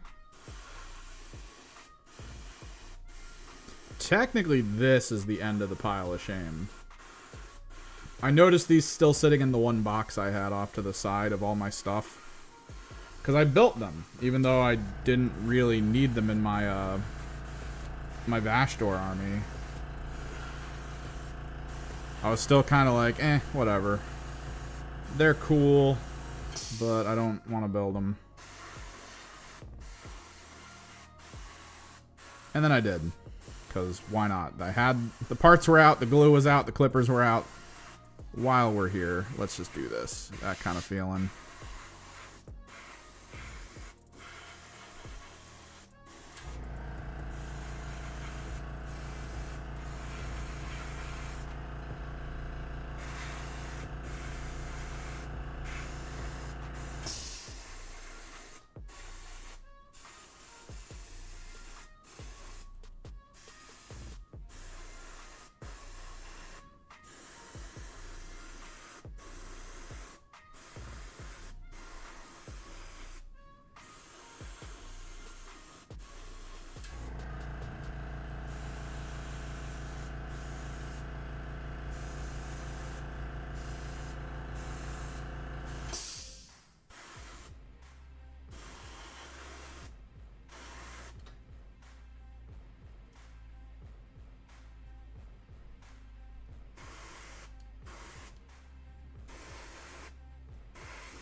Consider that primed.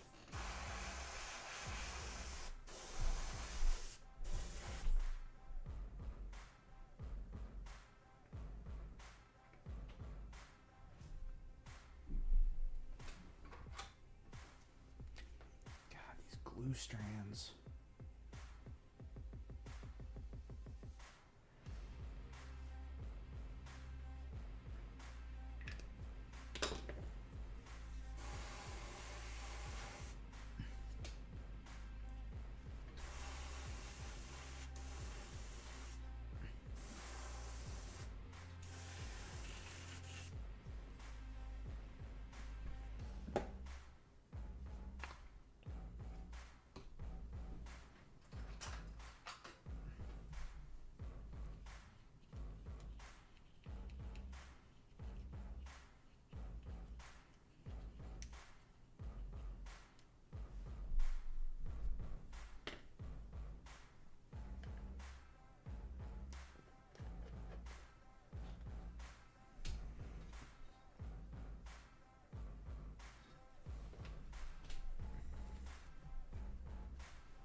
YouTube chat is so weird.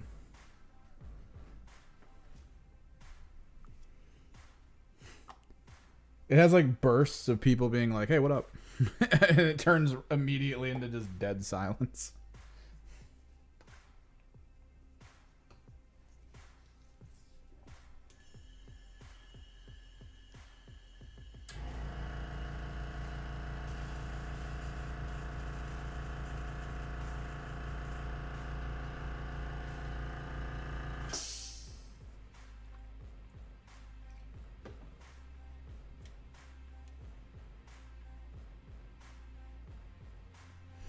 At least I get some stuff done.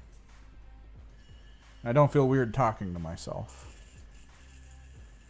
Even though I do this when not streaming. I should probably feel weird for it.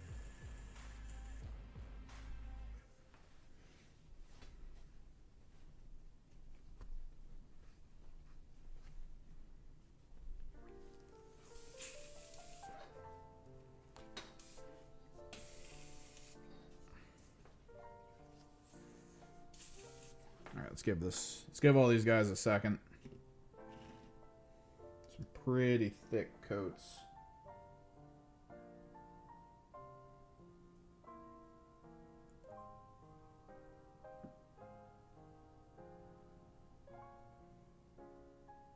We're gonna go through that that old synthwave approach that we had. The hole drilling went well. We didn't paint it. I'm waiting for the glue to dry. We tested it. It looks like I got the polarities right, so all the guns just immediately snap to the tops. Probably after stream, or maybe even just later tomorrow, or just off stream in general.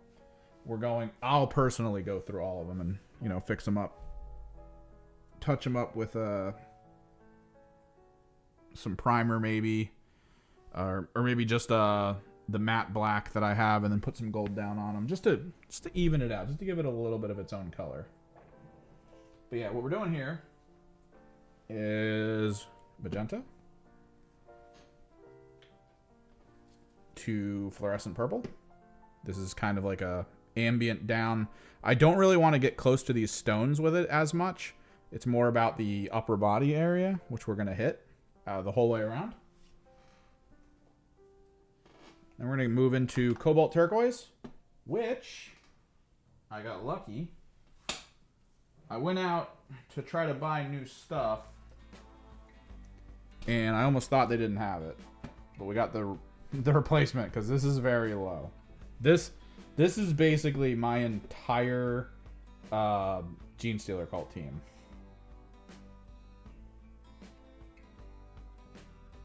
So there's that.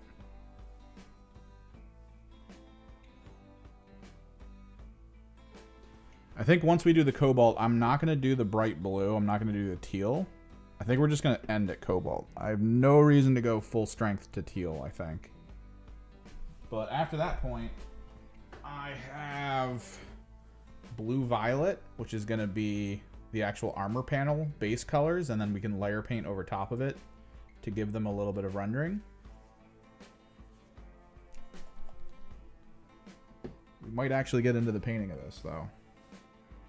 I really want them to dry a bit. Most of them are very dry. This one's still got a little gloss on them down over here. But, like, I love Stynal Res for the very fact that they're basically dry. We just did this. They are basically dry. I need to just peek around, check for pools. Like, there's a little bit there, maybe. A little bit here. We'll let them dry for a little bit longer.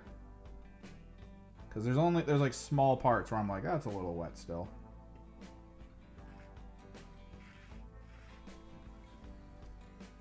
But yeah, the parts snap perfectly on. We just have to paint it up to cover up the cut out parts and the drilled parts. So we'll be good.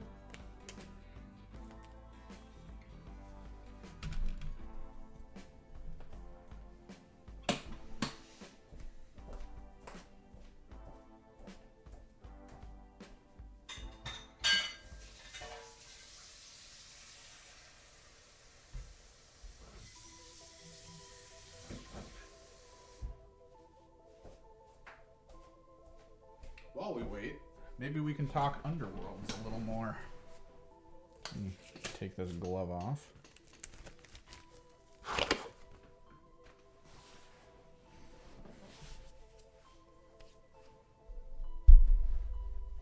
Because we have these. So we can kind of see. So Zarbog's Gits. I kind of like them. But rules-wise, I mean, we've talked about how they're all kind of a little bland. I don't think we're going to have too many crazy explosive teams, I don't think. So Zarbog's Gits, they inspire immediately after the total glory points are equal to or greater than the number of friendly fighters. So you kind of want your units to start dying. Because it's going to be very hard, I think, for you to get to, what is it, 9 glory?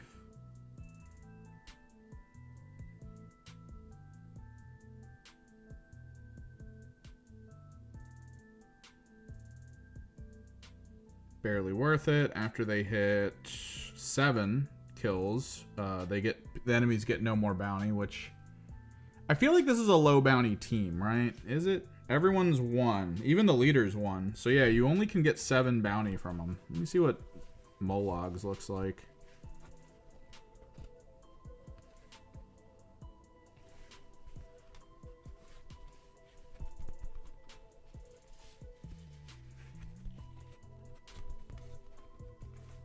Molog's nets me 4, 5, 6, 7. So 7. About right. What about Sepulcher? Or Sepulchral?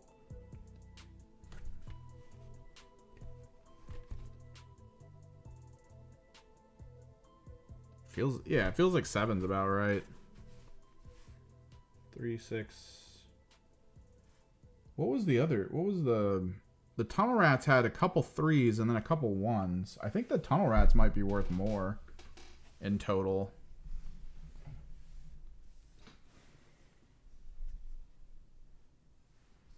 Let me cut this down because once we start doing the magenta, you guys are barely going to see what's going on. But yeah, Zarbog's Gits. Use this immediately after a friendly fighter moves. If a different fighter adjacent to that fighter moved before it started that move, that friendly. So not all of these are once per game. Once per turn, that friendly fighter can move. This is a constant. Scurry is a constant. Holy crap. Before it started that move. If a friendly fighter was adjacent to that fighter, move start. Okay. Use this immediately after a friendly fighter's successful attack made with a weapon with volley. Pick a different friendly fighter within 3 hexes of that fighter whose ranged weapon has volley. That fighter can immediately attack with that weapon. Nice. This is a big team for trying to stay near each other, which is great for rolls. It'll give you better armor saves, technically. As long as you have numbers. God, Zarbogs gets so many cards. I'm going to have to cut out. Molog's Mob. They only have 2 abilities? Okay. Use this immediately after your leader moves. You can push a different friendly fighter up to 2 hexes. That push must end adjacent to your leader. Or an enemy fighter. Who's also adjacent to your leader. Okay.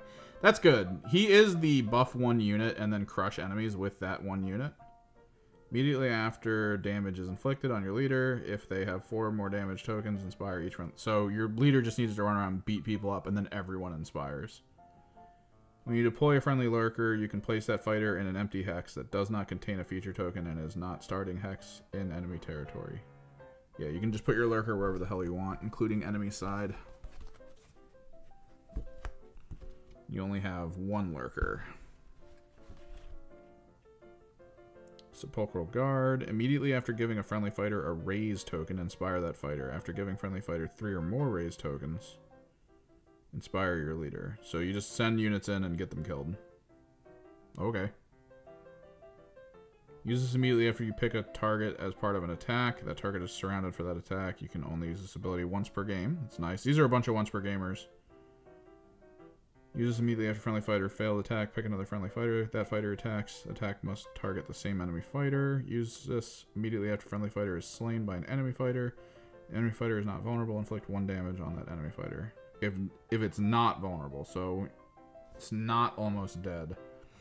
Pick your leader to use this ability if you have no charge tokens. Pick up to 2 other friendly fighters. Those fighters immediately move. Pick your leader, use this ability if you have no charge tokens. Pick up to 2 slain friendly fighters. Raise those fighters and place them on different empty starting hexes. Ooh, dude. And inflicts 1 damage on them. That sucks. Sepulchral's cool for Horde, but, I mean, you gotta consider you have 3 rounds to play.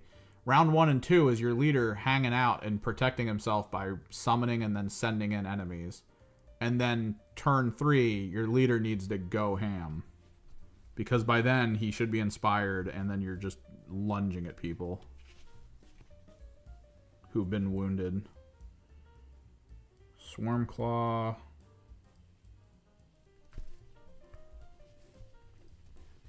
I got these printed at my local shop. I was wondering if they'd do it. And it was like 20 bucks to get all of it printed all at once, which is nice. Covers everything. We feeling like they're dry? We feeling like they might be dry enough? You drink some water.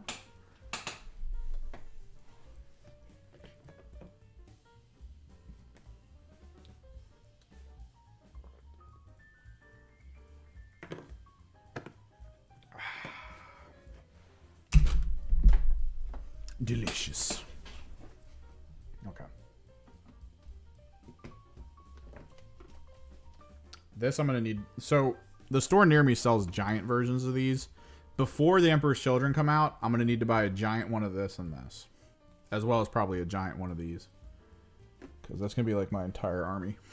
Like all of them. Every single one.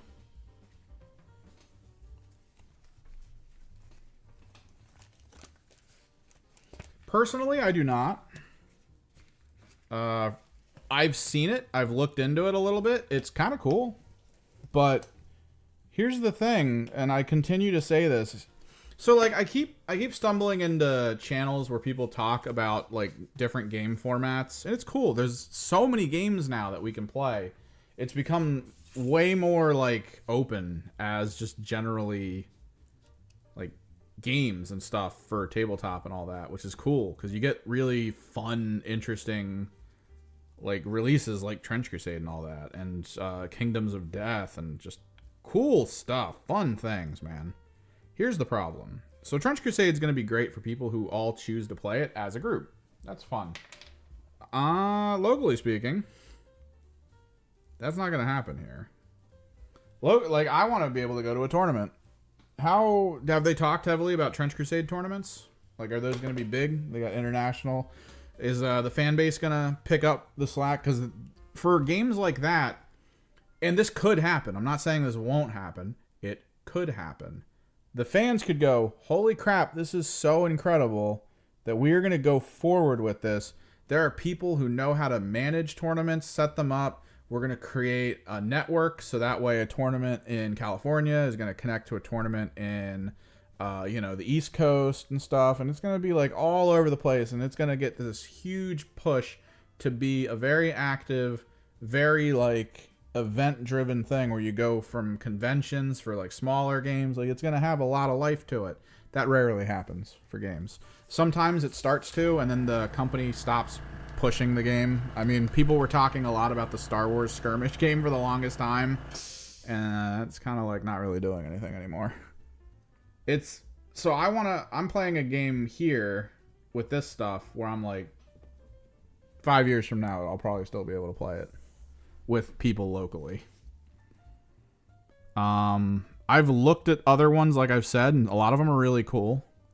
But they're cool for, like, this is your small group, and you're going to play it with that small group. And that's fine, if that's what you want to do. I'm hoping to continue playing forward for a while with this stuff. Ooh.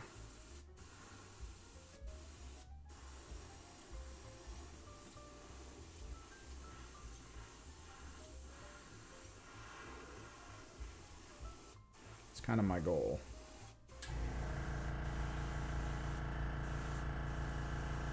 It looks cool though. The lore looks great.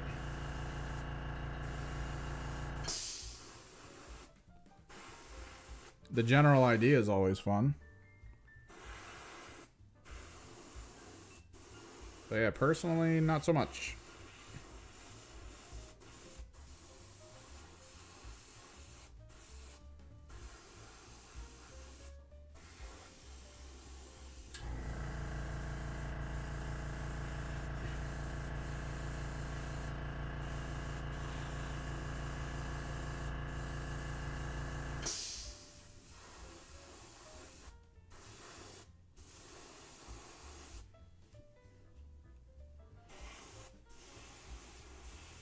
I know people in the Discord who are talking about it, though. And to be clear, my Discord isn't like, this is Games Workshop only. Okay? To be clear, if you guys want to talk to each other about it, go over the rules, have fun. Like, there's chat rooms, there's general stuff. I'm always cool expanding the channels in there.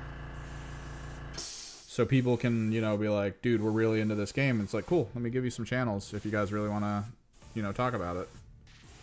Because it's all nerd love. It's nerd culture, baby.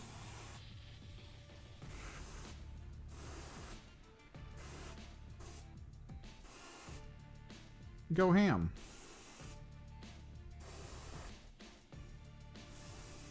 The thing, but like from my perspective, I've been wanting to talk about 40k, Warcry, Underworlds, on top of Kill Team, as well as AOS. I'm one guy. And the only way I do that is by cutting down on the video quality pretty heavily. Like, I need to just stop focusing on quality and just solely focus on getting videos out. Which, I mean, there's a few YouTube channels that do that where it's just, here's a slideshow, I'm going to talk to you about stuff.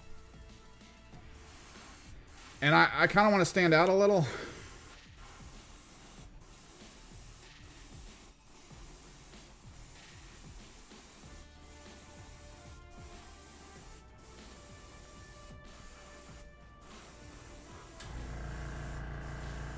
I think it would be neat. So there's an issue of time and speed. Now, if I can find a format that I like where I can quickly talk about stuff, that'll be good.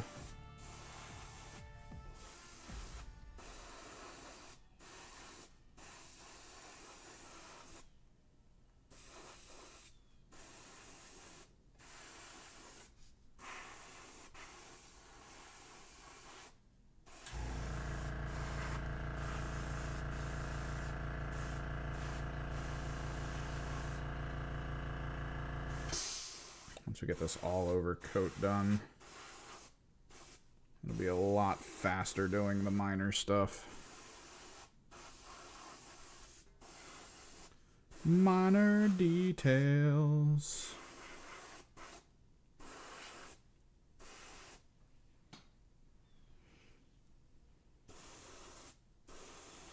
But yeah, there's like a lot of games I've seen. It's so weird seeing some stuff online too. Thankfully, over on Blue Sky, I got into an algorithm where I'm seeing like really cool tabletop like hobby stuff. And recently, I saw a guy posting his Cricks from War Machine. He was like, "Oh, I love these guys," and I'm like, "Holy crap!" I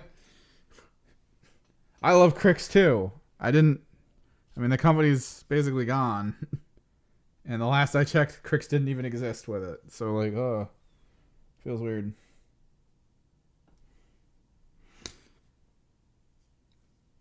I feel like if like companies did reach out to me to like test and show their stuff, I would also probably be down to do that.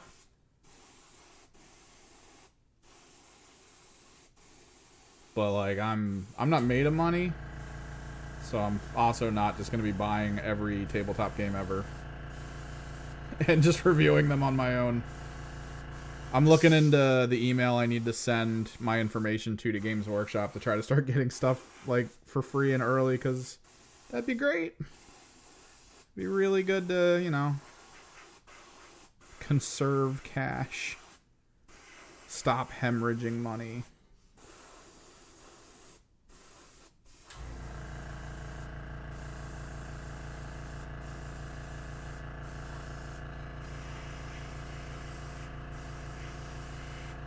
YouTube currently ain't paying the bills, bruv.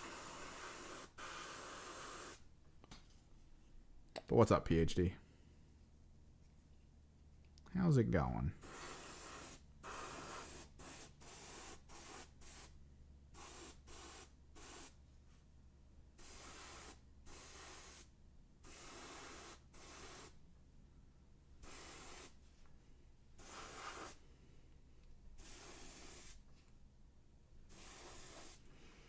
Although, I don't know, man. Would people be completely fine with me just, like, putting my character to do an ambient thing and then talking about stuff? Would that be fine?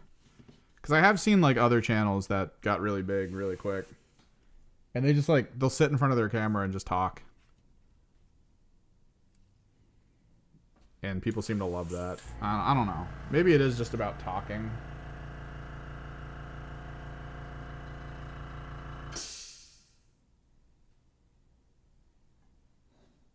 Oh, alright.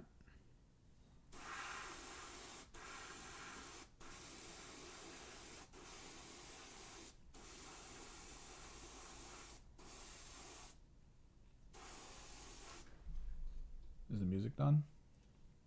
I think the music's done. Yeah.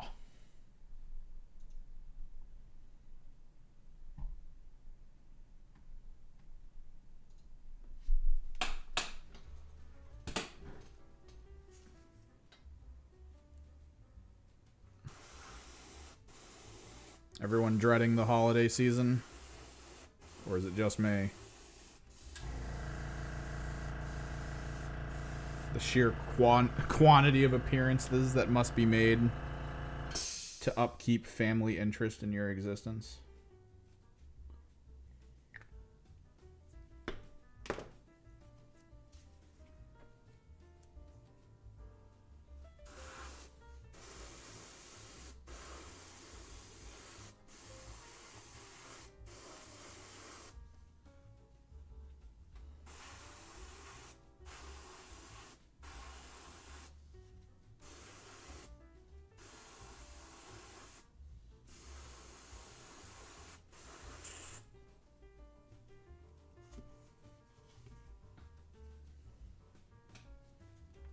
It's so hard to ignore. People texting me. Happy holidays. Why do you curse me so?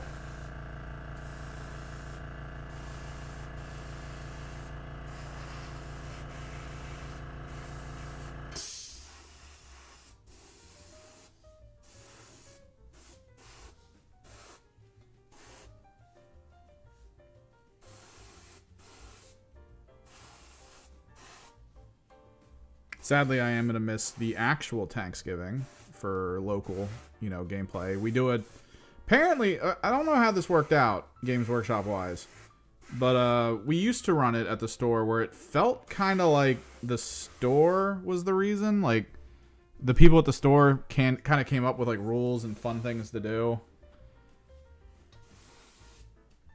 for specifically Tanksgiving, and we were all like, yeah.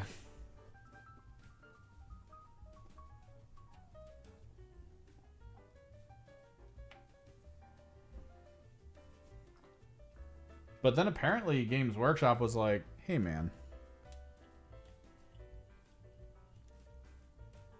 we're gonna do a Tanksgiving. So like Games Workshop as a whole, I guess, in the US decided to take on the Tanksgiving moniker.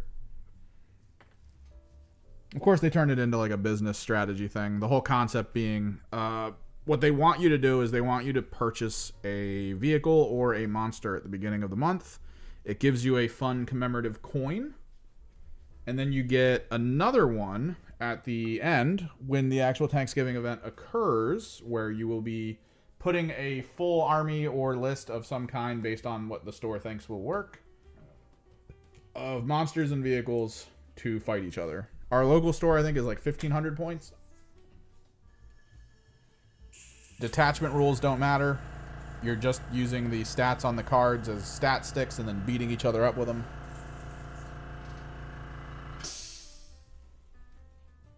Oh, duck fried rice. I like, don't get me wrong, I like cooking. I like getting some good food together. I feel like when I do the family meals, though, the way it always works out is that my family's like, yo, don't cook anything. And it's like, okay.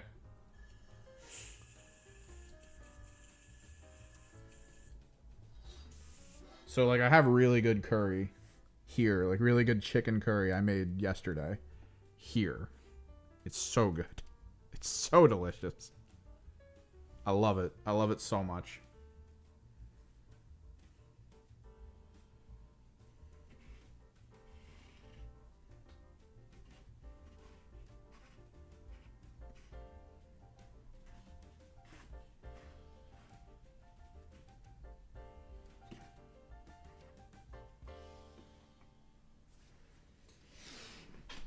But instead, I'm just taking pumpkin rolls that I bought from a local bakery to the place for dessert. So it's like, all right, whatever. But I do make a baller stuffing. I make a shrimp and sausage stuffing with rice. Oh, I'm gonna have to make some.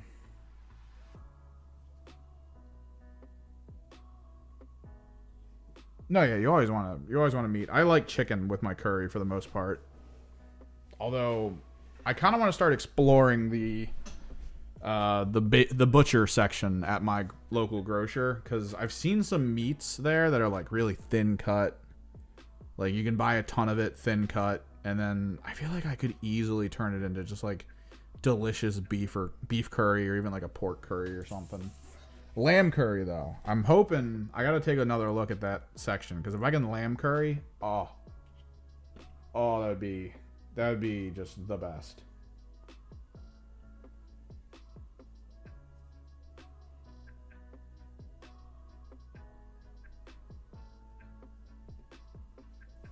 Give it a second. So at this point, we do the fluorescent purple. Fluorescent purple isn't really that fluorescent, is what I'm noticing. But the type of transparency is and the brightness it is actually does really well to create that sort of shadow layer on this kind of a surface, because it'll feel a little purple at the outer edges, but then it gets really dark like throughout. I'm actually going to lower the PSI on my airbrush to try to make this better, because if you have too much PSI, it basically pushes all the paint through like friggin' a wave.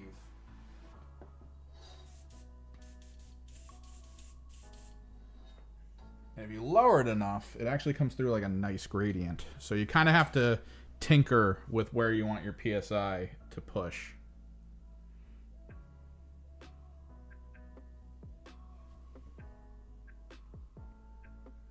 Not really that tacky.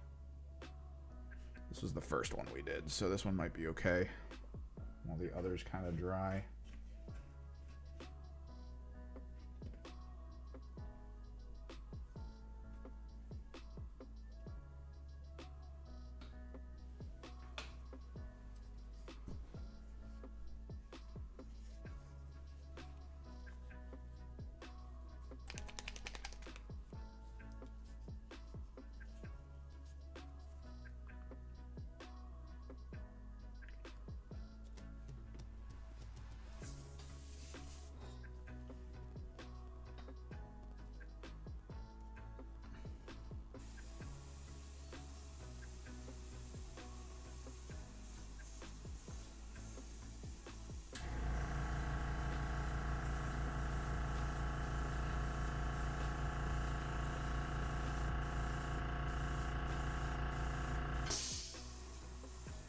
also kind of need to pull back.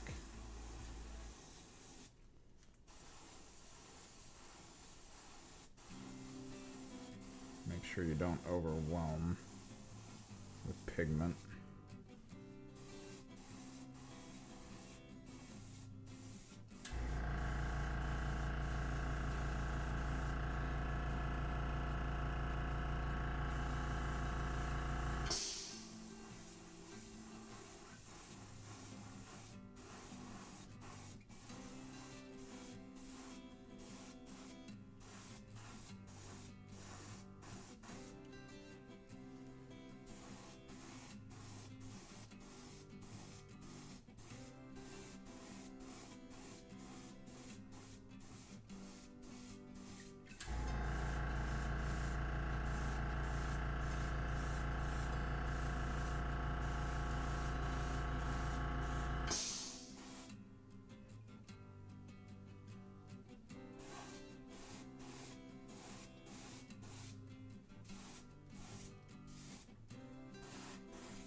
Just darkens it up a little. You guys can barely see it, but it plays out once you start adding the cobalt, I think. It makes it look like way better.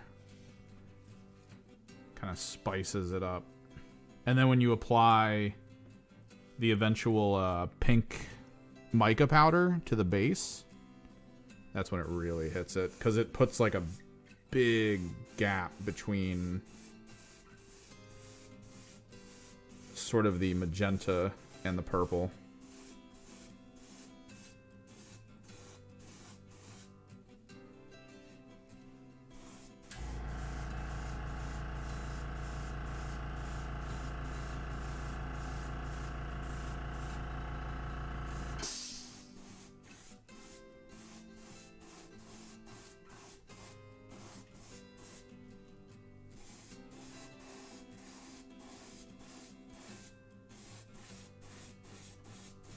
They didn't have the white Liquitex ink, so we're hoping that the golden high flow white that I bought will be able to do just about the same thing. Although I do need to be careful with it. I'm not sure if it's super glossy. It might be super glossy.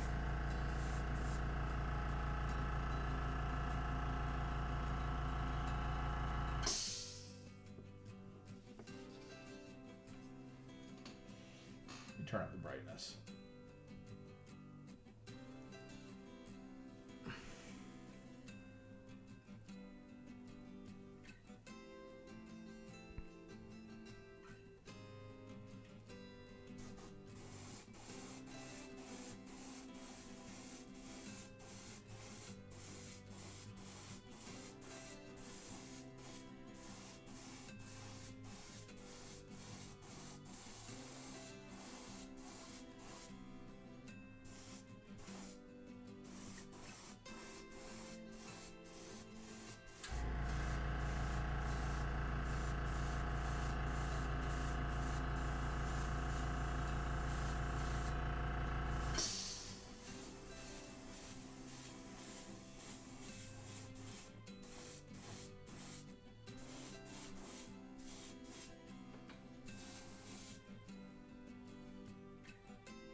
A little bit more.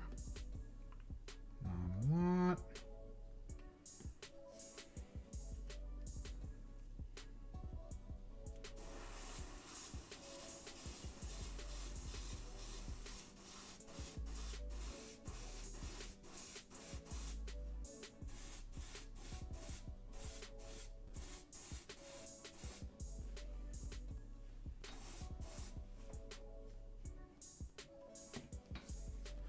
Poggers.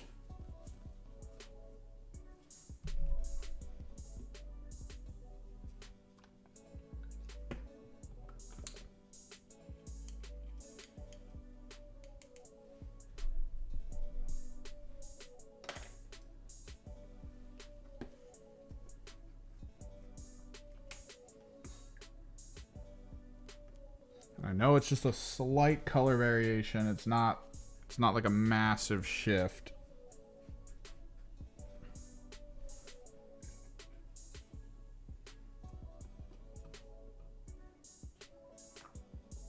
But you'll see the jump once I hit that cobalt.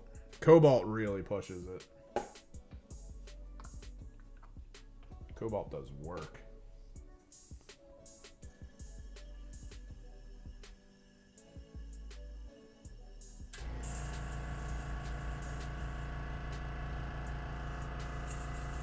I'll probably, like, honestly, we could probably leave this, the backing thing up here. Pull out the paint tools. Because there's a couple components on here where I'm like, yeah, I'm gonna wanna do some airbrush tricks.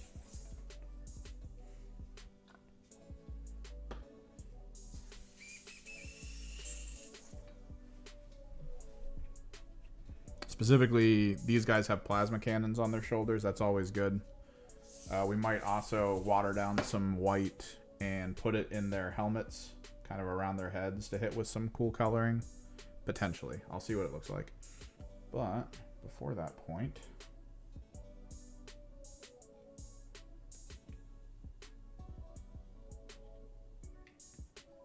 let's get that cobalt going. We have to be more specific with the angle. We have to be more careful of how far down we go.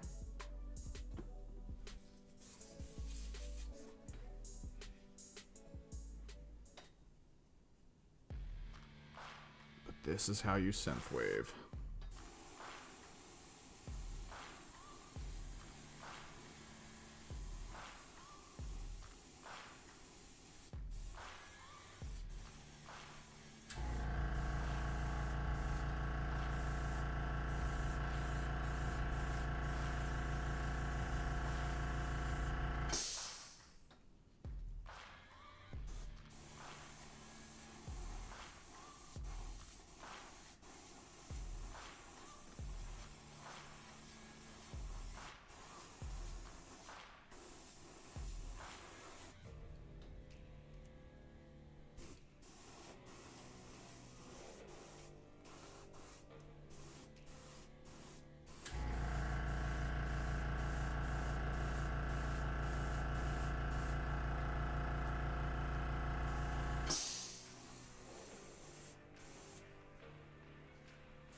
Some synth-waved out oblets.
Oh, synthwave almost complete.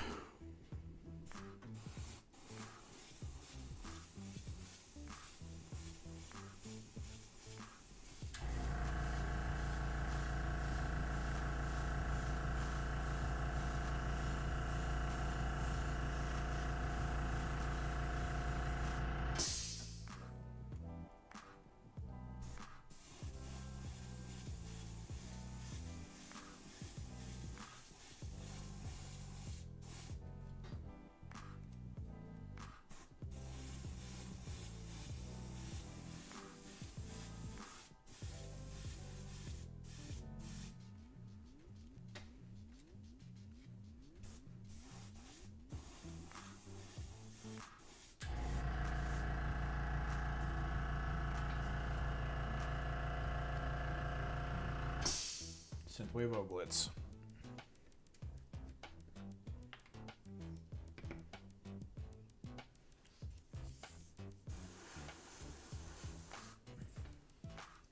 That'll be fine.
Let's try and figure out general color scheme.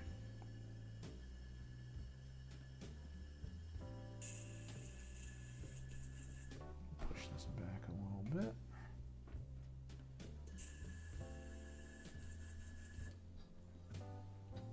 You can kind of leave this here, just in case we get to the point where I can do the other effects.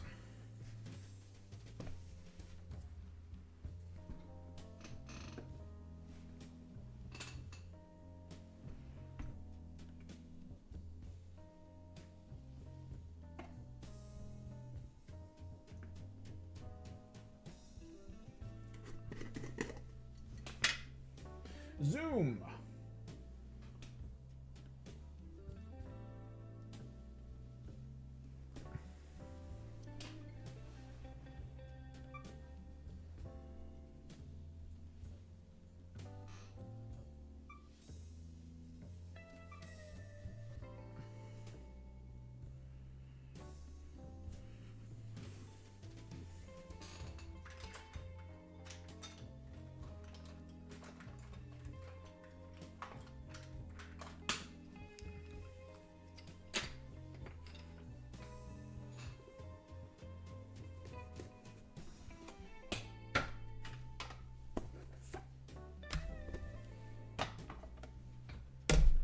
A little bit of an ADD outing for painting.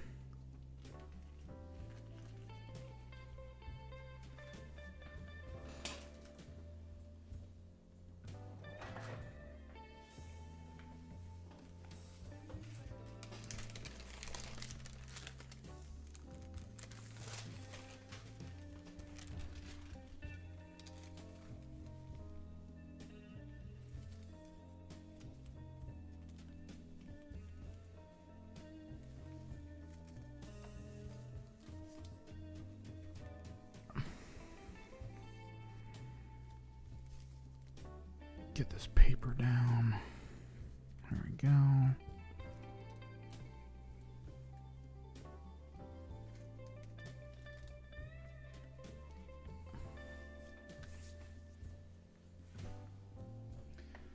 So yeah. So Emperor's Children are normally pink and black. But the notion we have here is that the pink is more of like the world color.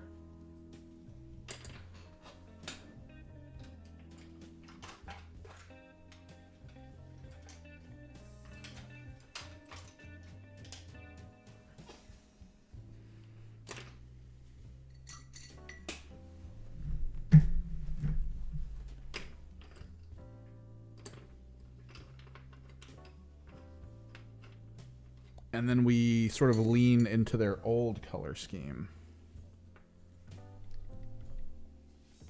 I don't know if I want to do glowing guns. Like outside of actual glowing effects. Like the plasma guns and stuff. I think that's where the glowing effects are going to be limited. We could do... we could go back in and make like gun barrel heat glow. That could be good. But what I'm thinking is we lean into the their old color scheme.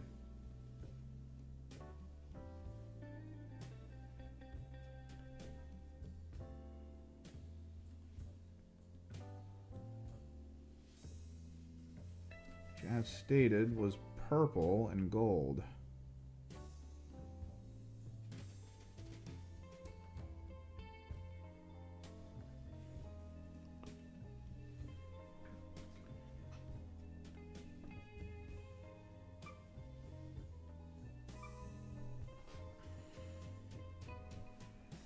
And kind of start dark and then work up to the light, utilizing some So Flat Blue Violet, which I think is a really good base color, especially if you're like dry brushing something. If you want like a dark base for the dry brush. Blue Violet will usually get you where you need to go.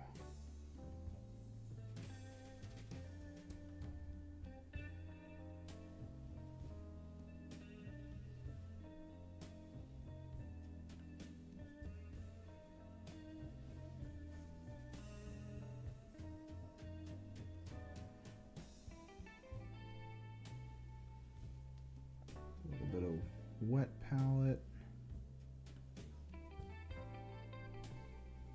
so we don't overwhelm it. Some of these spots here where I kind of want the cobalt to play in.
All right, have fun at your voluntary work.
We're going to figure out a flesh tone too.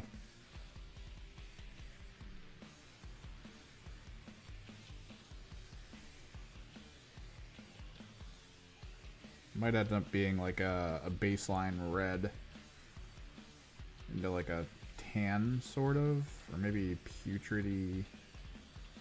I don't know. We got to come up with the sort of the calculation of it, I guess.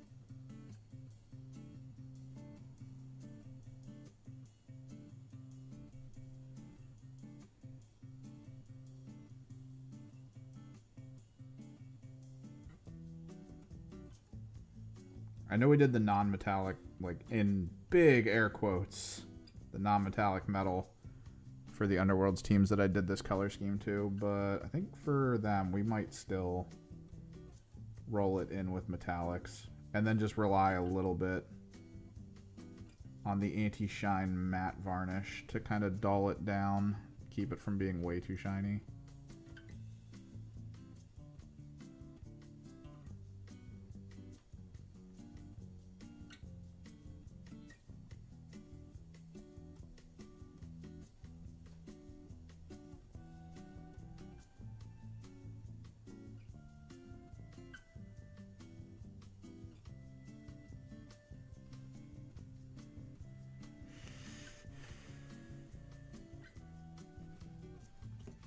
Get the smaller scale.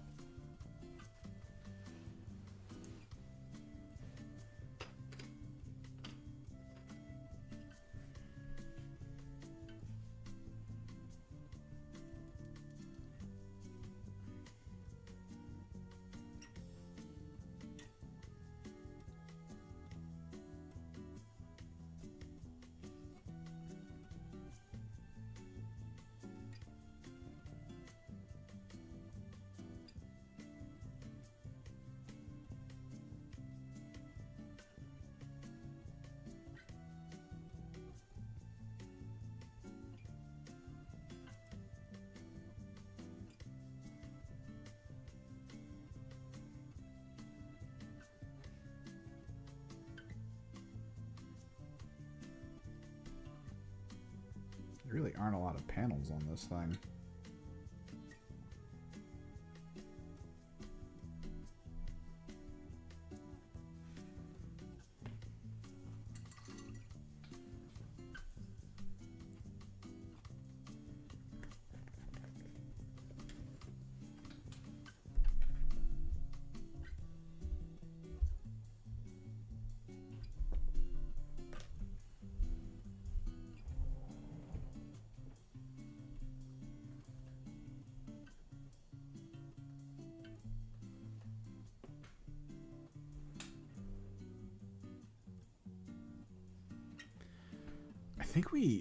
Do we apply the Warlock purple as like the super highlight on the purple? I don't know. I think that's too much.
I need to push this with the lilac color a little bit. I don't know.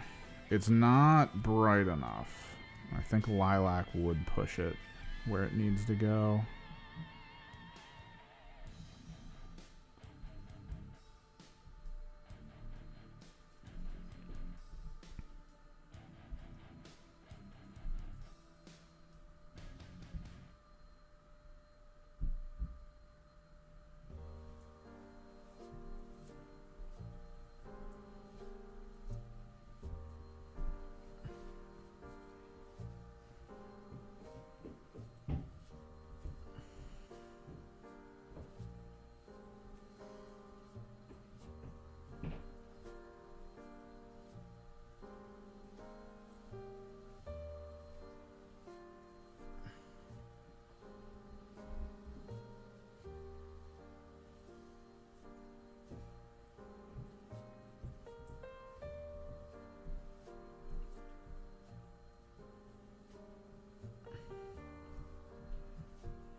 Jesus Christ.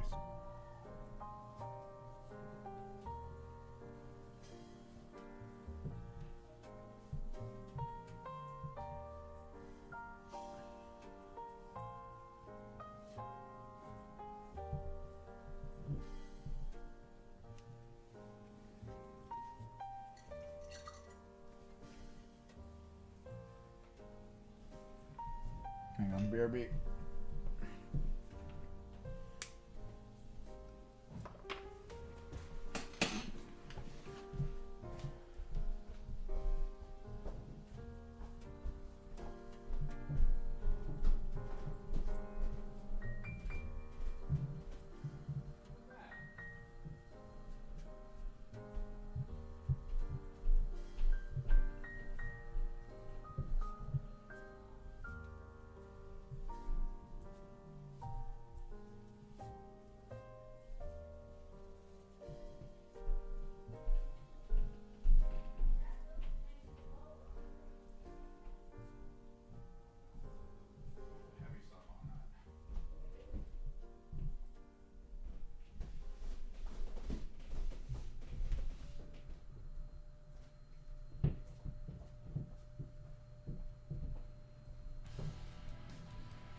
Yeah, lilac is probably where this is going to have to go.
Good thing I bought the lilac.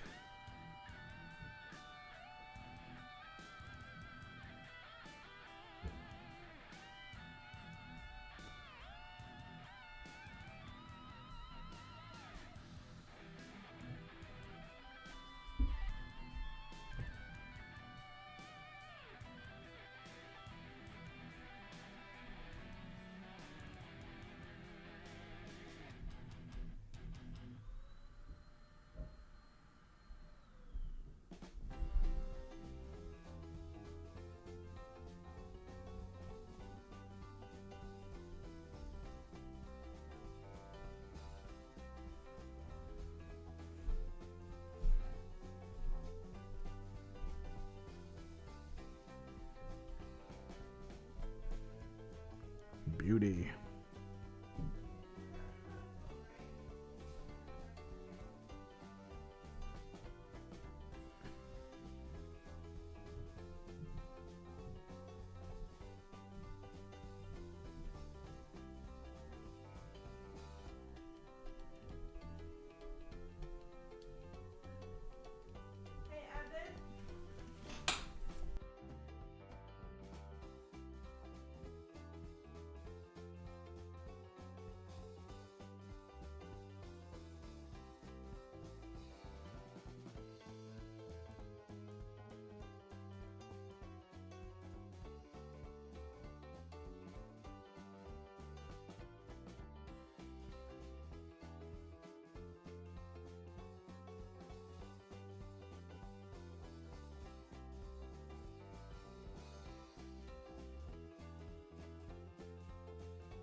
Okay. It's a fairly good purple. Question is whether or not the gold can go on the cobalt, or if we have to pre-brown before the cobalt, or pre-brown before the gold.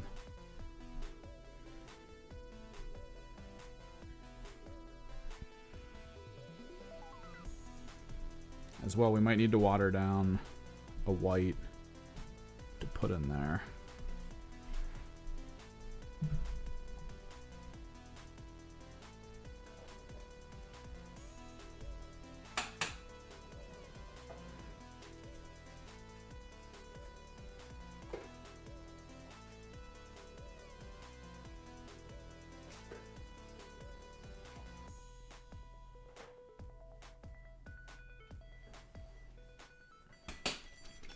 Try out some titanium white.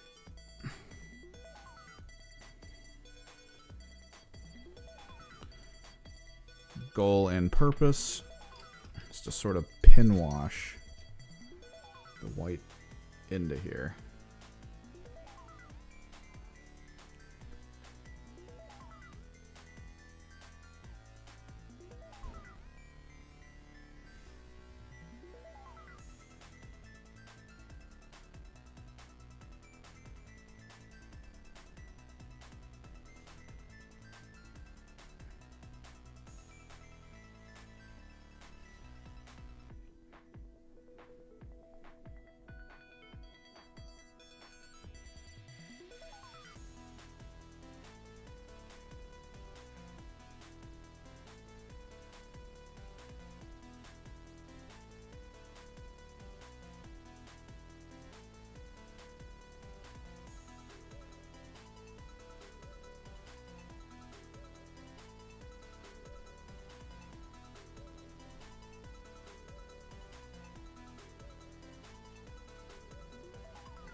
go back in and pull.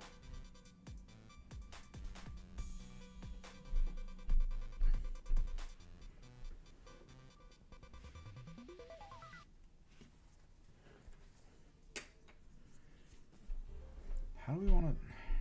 I guess we're testing, right?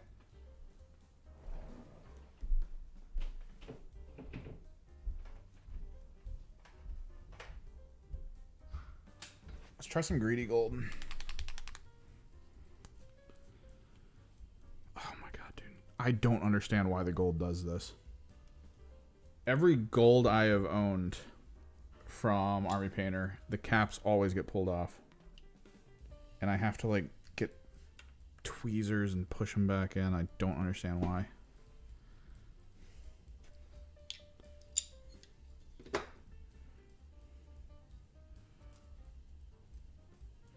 Like, I thought it was just the bright gold. Nope. Alright, let's see if it just works straight up with greedy gold.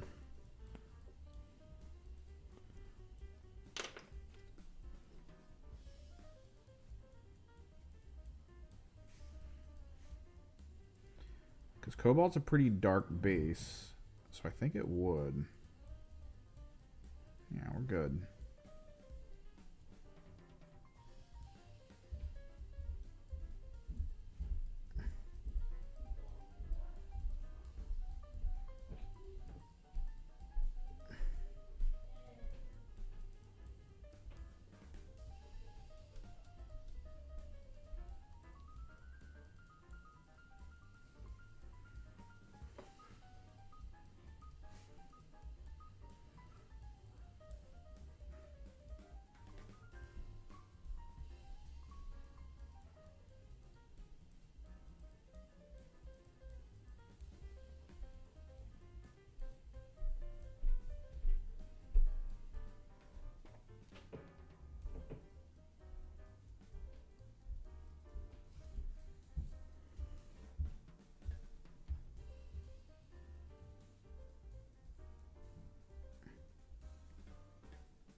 We might need to figure out different colors for like more generalized pieces of metal.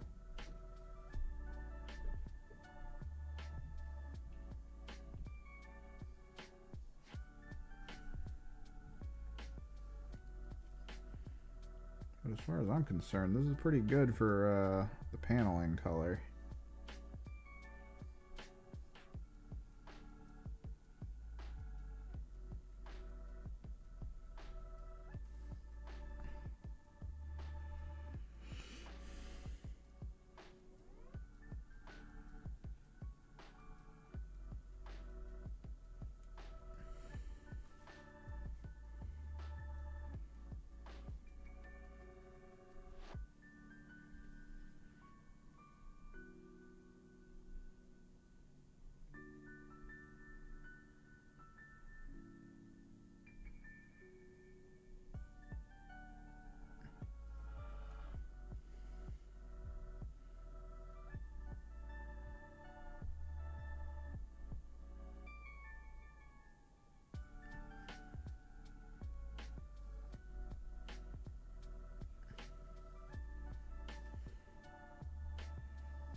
was thinking of doing like a demonic flesh, but demonic flesh usually leans into light whites and purples, which were already there with the armor.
all the way up with your flayed one. So yeah, 3 stages for flesh tone.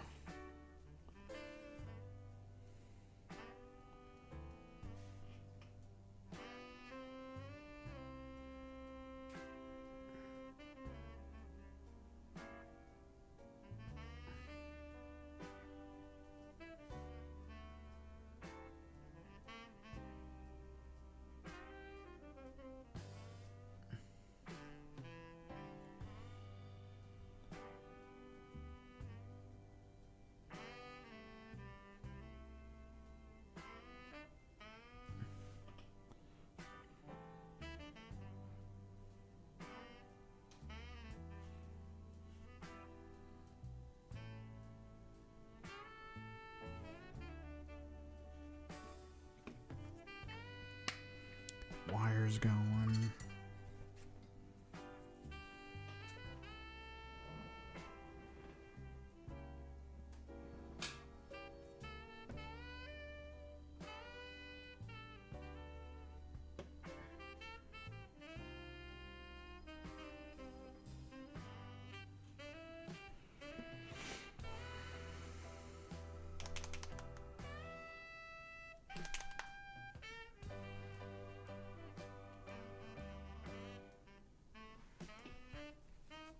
Really slow day today. Jesus.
I do not know why this chair makes ticking noises like that. Like every time I do anything on it.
Let's see if we can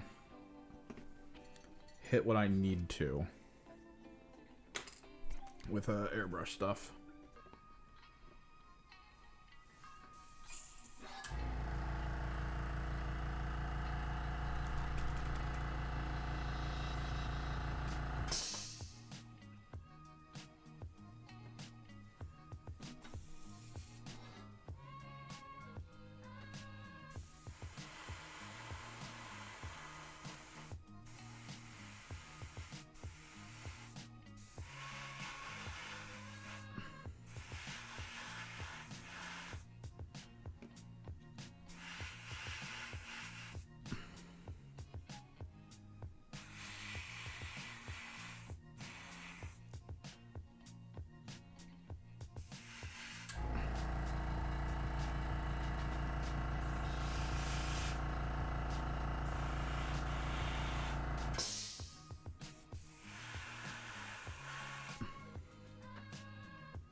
We're actually going to brighten that up.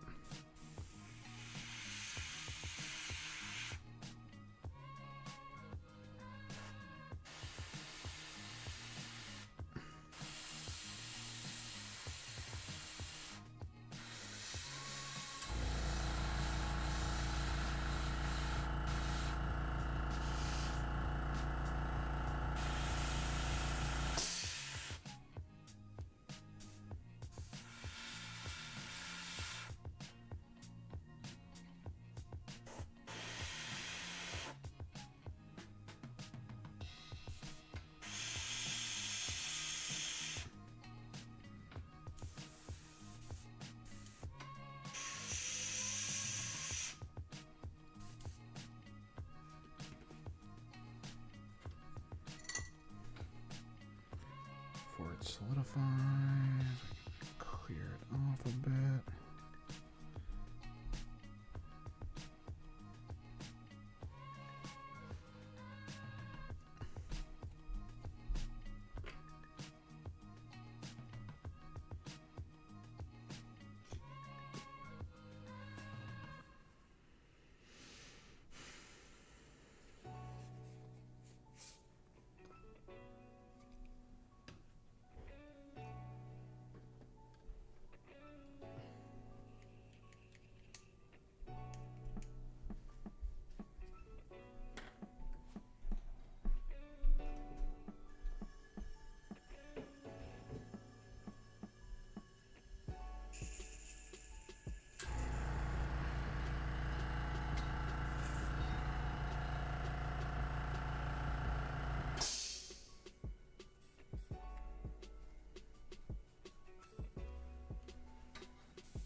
That's about right for just the general stuff.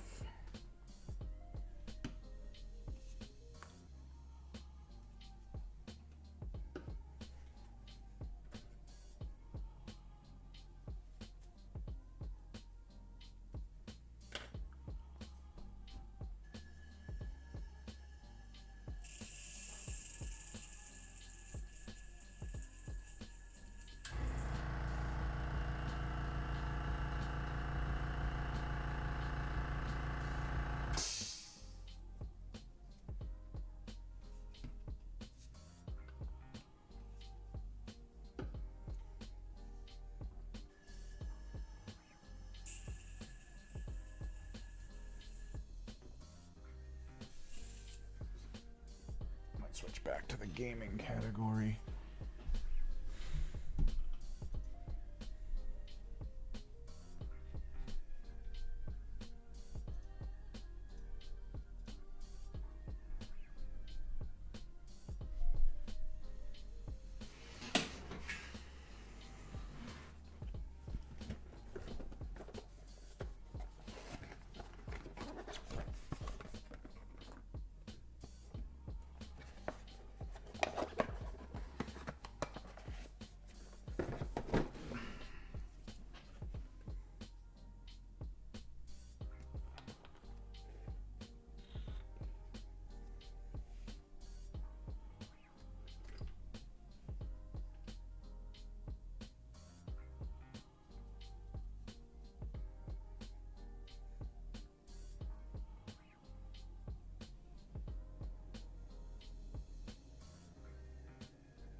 Last step, then I probably get moving. I gotta get a lot of cleaning and organizing done tonight. Gotta get a lot of stuff set up, put away.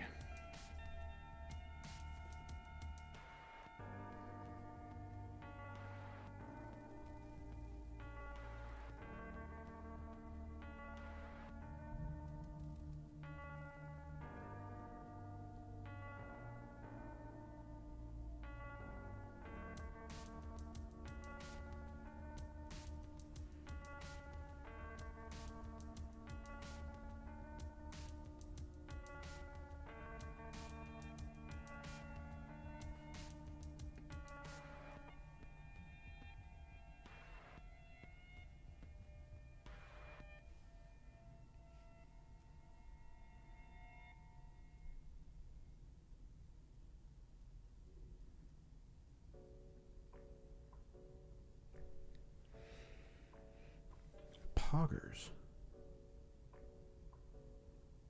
I feel like the Poggers audio is just really quiet. That's the problem.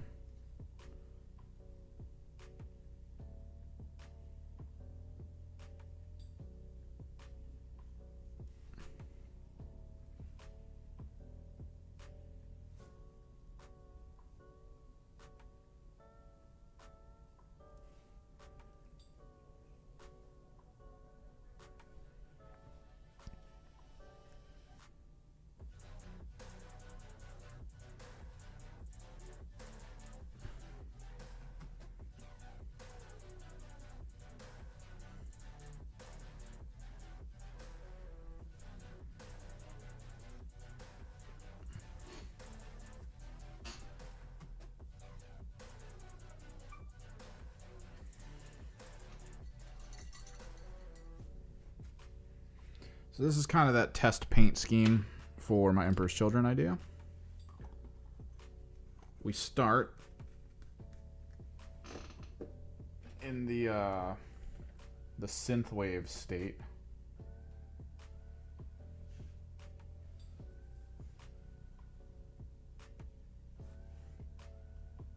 And then over the top of most of the cobalt areas, we start applying the visual aesthetic of the character. I think we're going purple armor, gold trim.